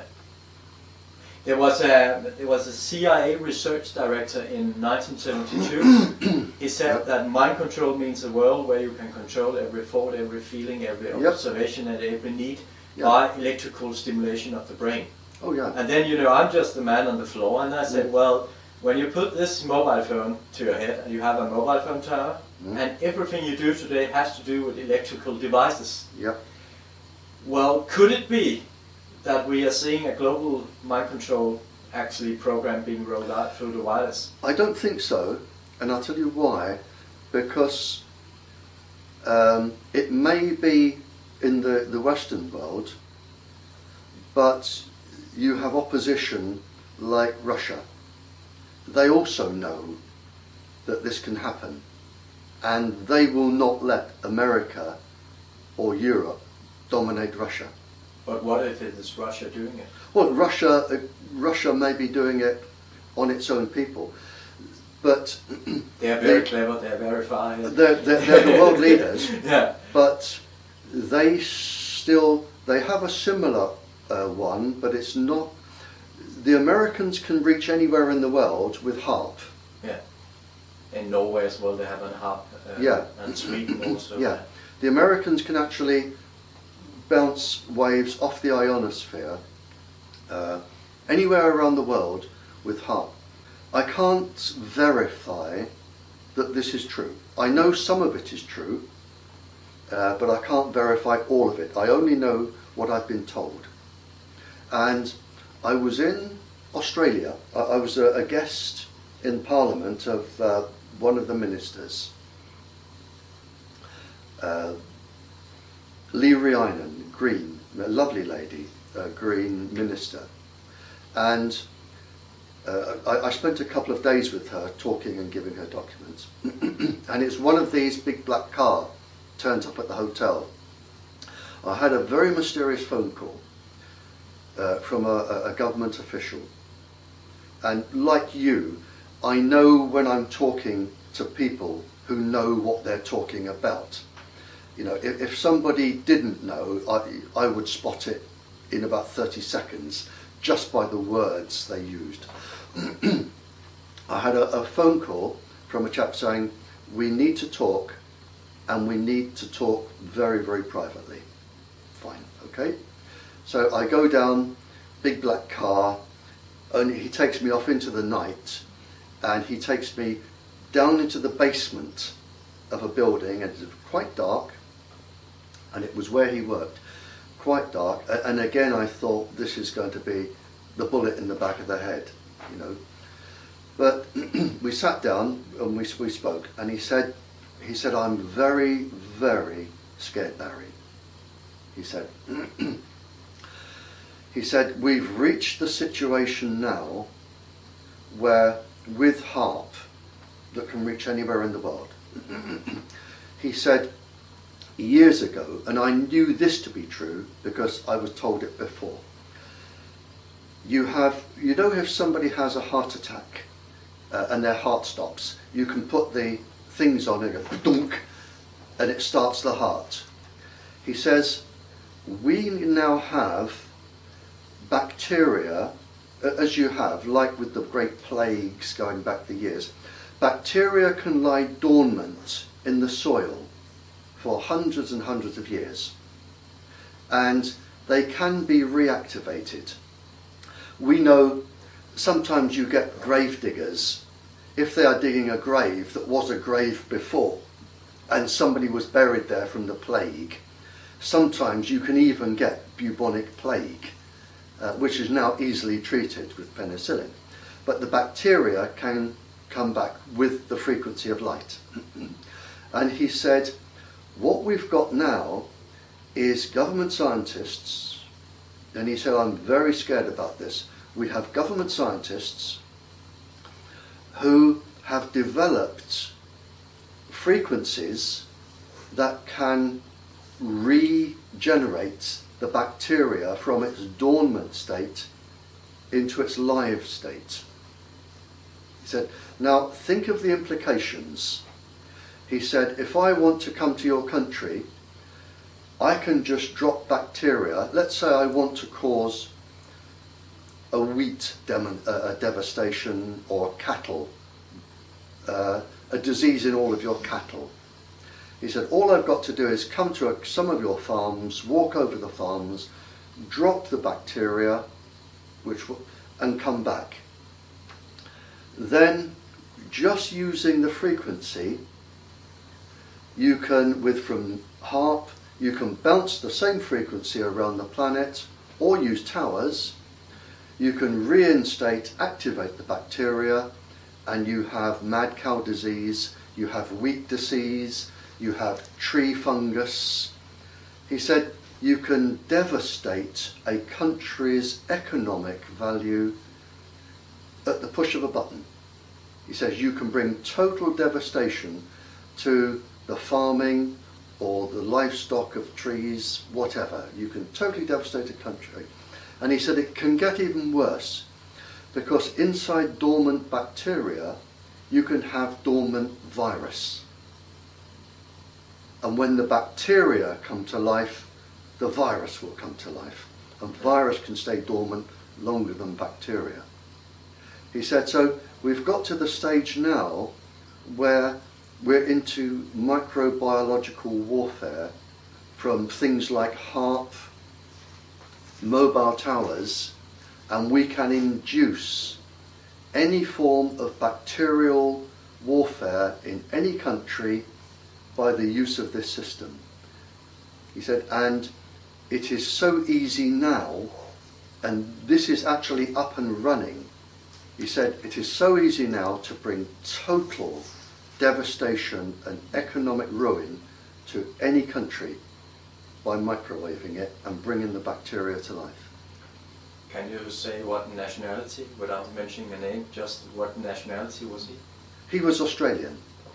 But he got the research, I think he got the research from a joint venture between the British and the American governments.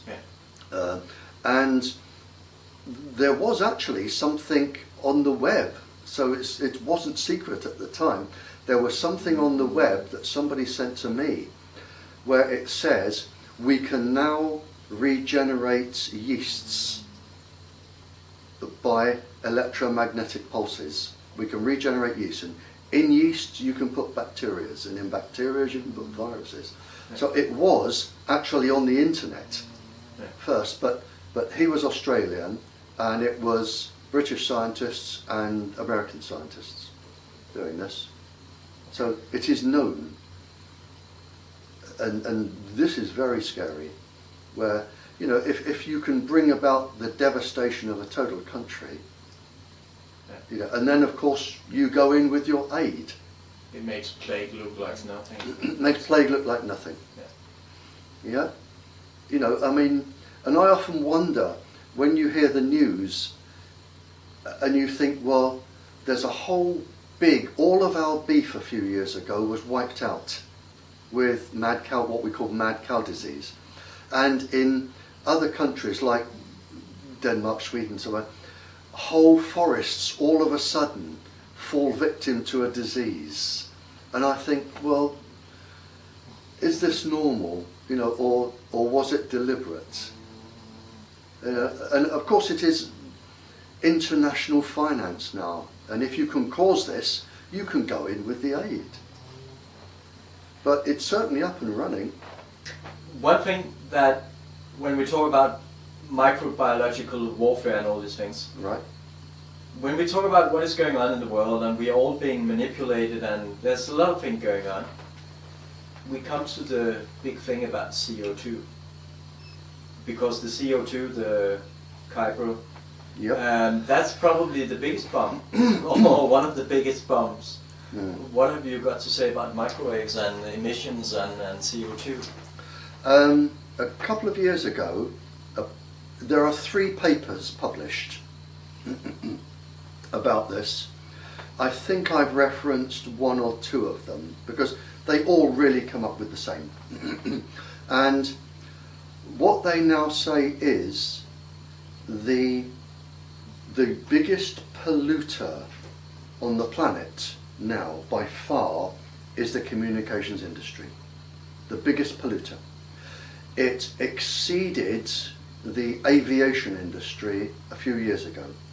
So in other words, all of the exhaust fumes from all of the aeroplanes in the world is now exceeded by the carbon dioxide produced by the communications industry. And it's produced because you have hundreds and hundreds of thousands of transmitters all over the world. They all need power. All the mobile phones need power. All the Wi-Fi sets need power. All the gadgets need power, and all this power has to be generated to feed the industry. And the more the industry put out Wi-Fi, not only are they contributing to warming the atmosphere, but they are increasing this carbon footprint, as it's called. So the mobile industry is the greatest polluter on the planet today, the greatest polluter, and that is documented. And the funny thing is, with this government, and I think our governments are still corrupt, this government was talking just a few months ago, and it was coming over the BBC saying that motorists will be charged another 7 or 8 pence a litre for petrol to cut down the motoring and to help pay for all of the carbon going into the atmosphere. And yet you hear nothing, absolutely nothing, anywhere in the world against the mobile industry in terms of pollution. And no one talks about it. No one ever reflects. People are scared. They are the biggest polluters in the world. They are now responsible for more animal suffering and death in the world. They are responsible for the catastrophic events in nature, like trees dying, the pollinators not pollinating plants. They are devastating the natural nature of this planet. And that is written. And it's also published that the total cost of devastating this environment, these ecosystems, I think it's something like $33 trillion a year or something it could cost when all the damage is fully done. But this one industry, I think, is going to cause more damage to this planet than anybody has ever managed to do in any war or by any global destructive mechanism. This industry is doing it without opposition, and it's going to cause all of this. And the evidence is not just from me as a government person who was trained in this. It's from veterinary surgeries, scientists, environmental scientists. It's coming in from everywhere that this industry is responsible. Could it be, you know... Could I just add, sorry, Yeah, I'm yeah, being of very course. rude interrupting. Yeah. One of our professors here, he said in one of his lectures, which was published, there are about 10,500 papers published showing the devastation of trees, insects, animals, plants, and not a single paper out of the 10,500 has ever been commented on in the press, the magazines, the papers, on television, and the BBC are the worst for covering this up. Not a single paper has reached the public. And I can verify that. I had a letter, which I've still got, from, have you heard of Sir David Attenborough? Yeah. I had a letter from Sir David Attenborough advising me to take my information to the BBC to make a documentary. He said, contact a man called Neil Nightingale at the BBC Natural History, Bristol. I've written 3 times, I've phoned twice, they won't even answer. They won't phone me, they won't even reply, the BBC. But of course, they are pushing out Wi-Fi and mobile phones. So the BBC will not even reply to my letters. I wrote to the top scientists, the top organisation in London, namely the Royal Society, and I sent them the evidence and said, this is crucial, can I please come and give a lecture to your scientists, because look at what we have with the animals, the trees, the future of our children, everything. And I got a letter back saying, we are not prepared to discuss this. Of course, it's a government body. I wrote to my own university, Exeter, asking to prove it, because I am a qualified experimental physicist, university qualified. I said, please let me come. I had a sponsor to pay all of my fees, and Exeter University, which is one of the top 10 in the country, said, never contact us ever again. I'm banned from my own university. I tried 6 other universities. Those that replied refused to talk to me, said, you know, we will not allow this. And the last university I contacted was the Open University. It has a worldwide reputation for research, academic ability. I wrote to the Open University. I said, please let me do some research. I want to prove what I believe in. They asked me to send the papers, which I did. And then I never heard anything for months.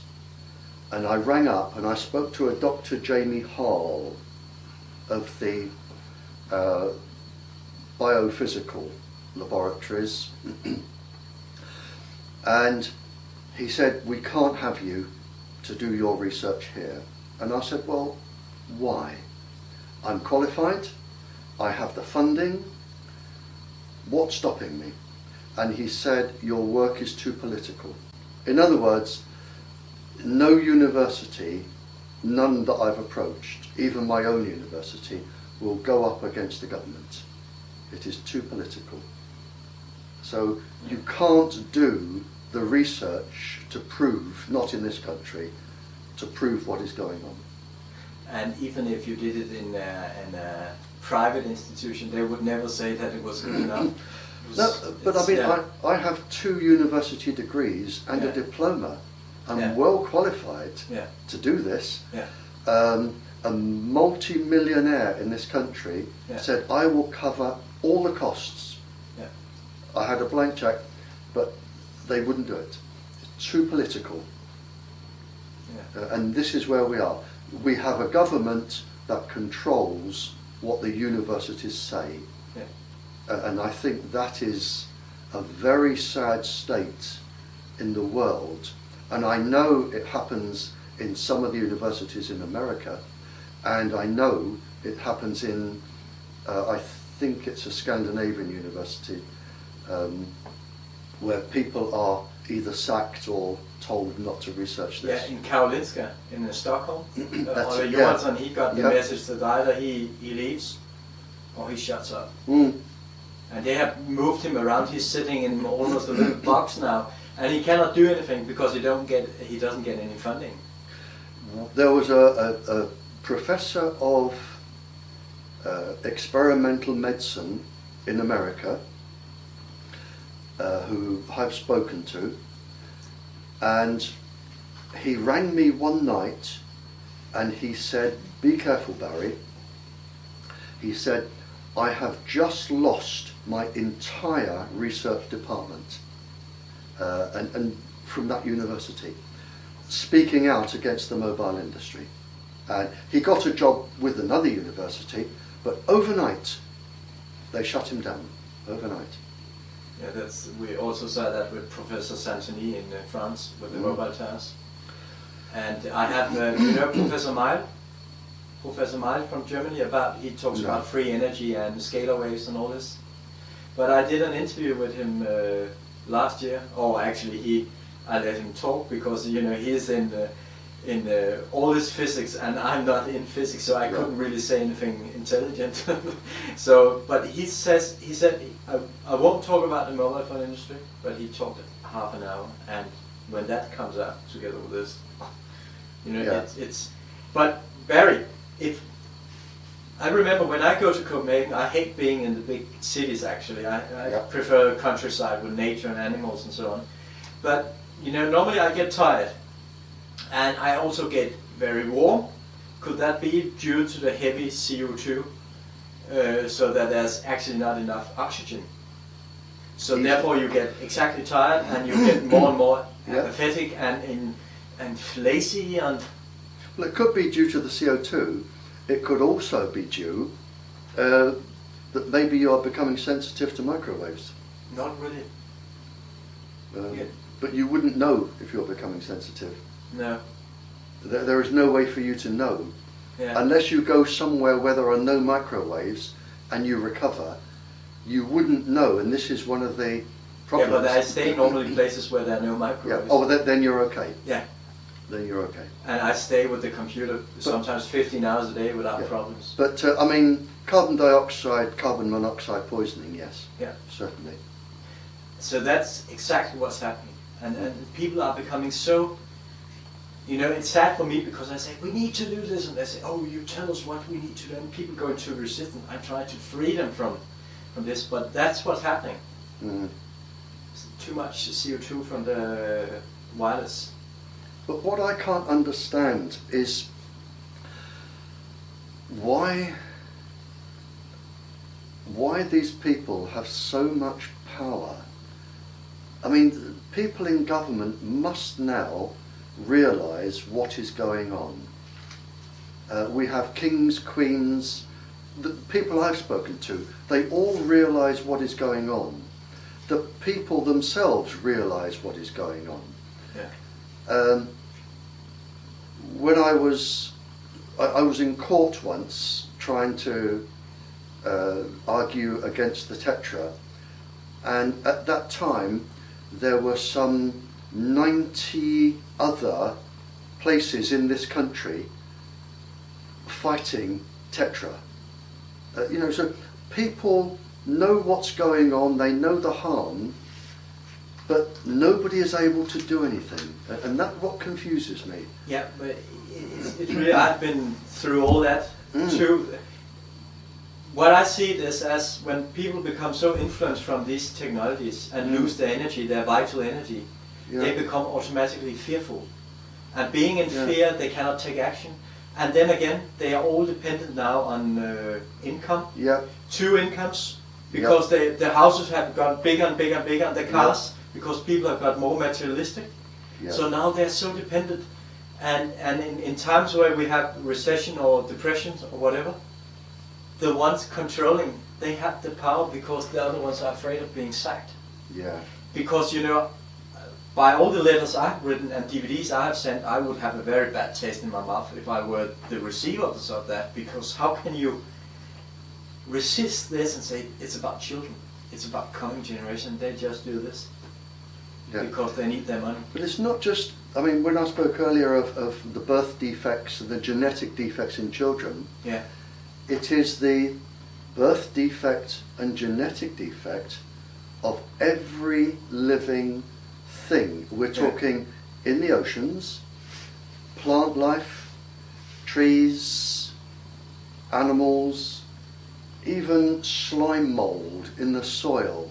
It is because when you get down to the DNA, it is all the same. There is no difference between slime mold DNA and my DNA in terms of at the atomic level, how it's made. There are different genes and different chromosomes that work, but when you get to what they're made of, there is no difference between all of them. And they are all affected. Every single living thing on this planet is affected by the microwaves. Everything. But when you then look again about the GMO and how Monsanto from the US is pushing that through, then it might look like a genetic experiment they're running here, that what we call life, the normal life, the human life and everything, is actually being reprogrammed. It's being changed, so we can only eat things now in the future. That's GMO, and you know, everything is becoming so synthetic in this world. But we will change it next year. But what confuses me is the people I wonder whether the people up there, whether they think that once they've destroyed the planet, there is a spaceship that's going to take them somewhere else to live, because they have to live here. And this is what confuses me, is if they have, do they actually know what they're doing? Because, you know, what's the point of ruining a planet when you've got to live on it? So I can't understand where they're going. If you look at the picture you have in the background, they are not reaching out for the true God. They are not connected to God, the true God. So but they must realise that if they want to be wealthy and powerful, you can only be wealthy and powerful if there are people who are poor below you and people who do what you say below you. And if you make them all sick, or you destroy the infrastructure of the planet so there isn't enough food and there are riots and they're all going to come after your palace or something, So I can't understand their mind, the way they're thinking. No, they have a sick mindset. Possibly a It's sick mindset. They say, you know, we're living in a psychopathic control grid of society, and most of the people on top, they're really psychopaths, and they have all the traits, and they're cold-blooded. You know, they will kill you and I without blinking their eyes because they have no empathy. Oh, I know they are prepared to kill people. Yeah. In the experiment I said earlier with the servicemen, Yeah. they had 20,000 servicemen, most of whom died. With Tetra, we're probably looking, I don't know, 100,000 people may die of brain tumours. You know, it's a colossal. If we got 7,000 in this country, and there are 150 countries, and this is after 10 years, I mean, it's a colossal amount of people going to die. And it's a big business. Yeah, and I mean, but once we start ruining our trees and the bacterium that we need for our food webs and our food chains, yeah. They probably can't see that far ahead, unless they've got some other plan. But when I'm speaking, I often say, do the decision makers here think that the bus stop outside the building here is going to take them somewhere safe, because there isn't anywhere safe. No. It's they're very short-termed, and actually sometimes I think we shouldn't think they're too clever, the ones in government and the ones in these positions, because they lack something, ethics, morality, and conscience. Okay. So they're not, you can say, if I should be rude, they're not really human. Because if they were, they would not be doing destructive things. They would know that everything they do towards others, they would have to live through themselves. Yep, I totally agree. But we have to, I have confidence, and I think we should come back to that tomorrow. We should... By all means, yeah. And I know, I mentioned this when I spoke to the World Foundation for Natural Science. Yeah. And I went into this, and maybe with the court cases, I have 2 big court cases next year. Yeah. One trying to protect children, and one trying to stop Tetra. Yes. If I can win those, maybe we can get somewhere. Yeah, and the video we do here, I will do what I can to make this go all over the world. And I will talk to some people in Denmark. I know there's an old woman, and she might, because she's very caring about her grandchildren and so on. And it's the elderly people, they understand when I come. When I talk to people on my own age, I'm 41, they say, oh, you give me an iPhone, and they don't reflect, but the elderly people, sorry, I don't mean elderly, but over 60, still have the connection to the real human values, to what it is to be a real human being. Well, I said this, I've said it many times. Yeah. It's what I call the silly boy syndrome. Yeah. People in power who are really immature, silly boys, and I put a lot of my government there. I mean, our Prime Minister is only 30-something, 40-something, 30-something, and we have what I call silly boys. They're coming out of university with electronic degrees, and they're inventing boxes that will transmit microwaves for children, and they do this and they do that, and they put all of the pulse frequencies into the waves, because the microwaves now don't serve, they have to add pulses for the colour, the speech, the movement, the whatever. And not one of them, with all of these things, not one of them has contacted me or somebody like me to say, I want to put a pulse frequency of 18 pulses a second in the microwaves. will it affect anything, or will it do anything, or should I change it to this? Not one in all of these years. No. They don't have the forethought to say, well, hang on, there are people alive that were in the Cold War and knew the spies and knew the microwave weapons and knew what was going on and spoke to these people. Let's just check to see if what we're doing is safe. Yeah. And they don't. They just make a box, put it on the market.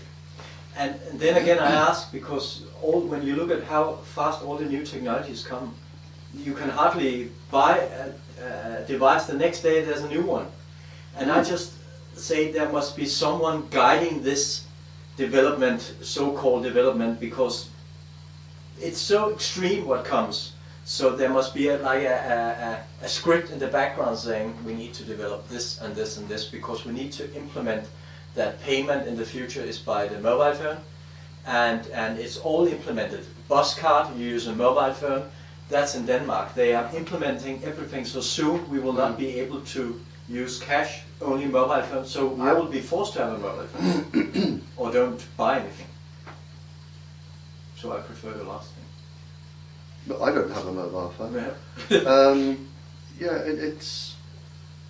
I just totally agree with you. They have no idea what they're doing. Absolutely no idea what they're doing, these university graduates. No, it's not even rude to say that they are ignorant, because they seem to have forgotten. They have some kind of education, but they need the very important one. But even here, churches are putting mobile transmitters in their towers, and the church makes, I don't know, £250,000 per year, whatever, because you have a nice transmitter inside the tower. And people have said, well, you know, other people with phones, and they can download pornography and all, and they're using the church to download pornography and crime. But it's a good metaphor, because if we see that the church is now making money from the mobile phone industry, then there's a saying that you cannot serve God and mammon at the same time. And what we're seeing today is actually that the church is being destroyed, the spiritual part of the church. And that's also what the same agenda is about. Therefore it's important that we walk with the flag in front and keep walking, because no one is going to change this. But it's a sad state, and I think it's got to be stopped. It will be. Somehow it's got to be stopped. We got 1 year and we will make it. Because you see, you have your trials coming. We make this and this will be spread.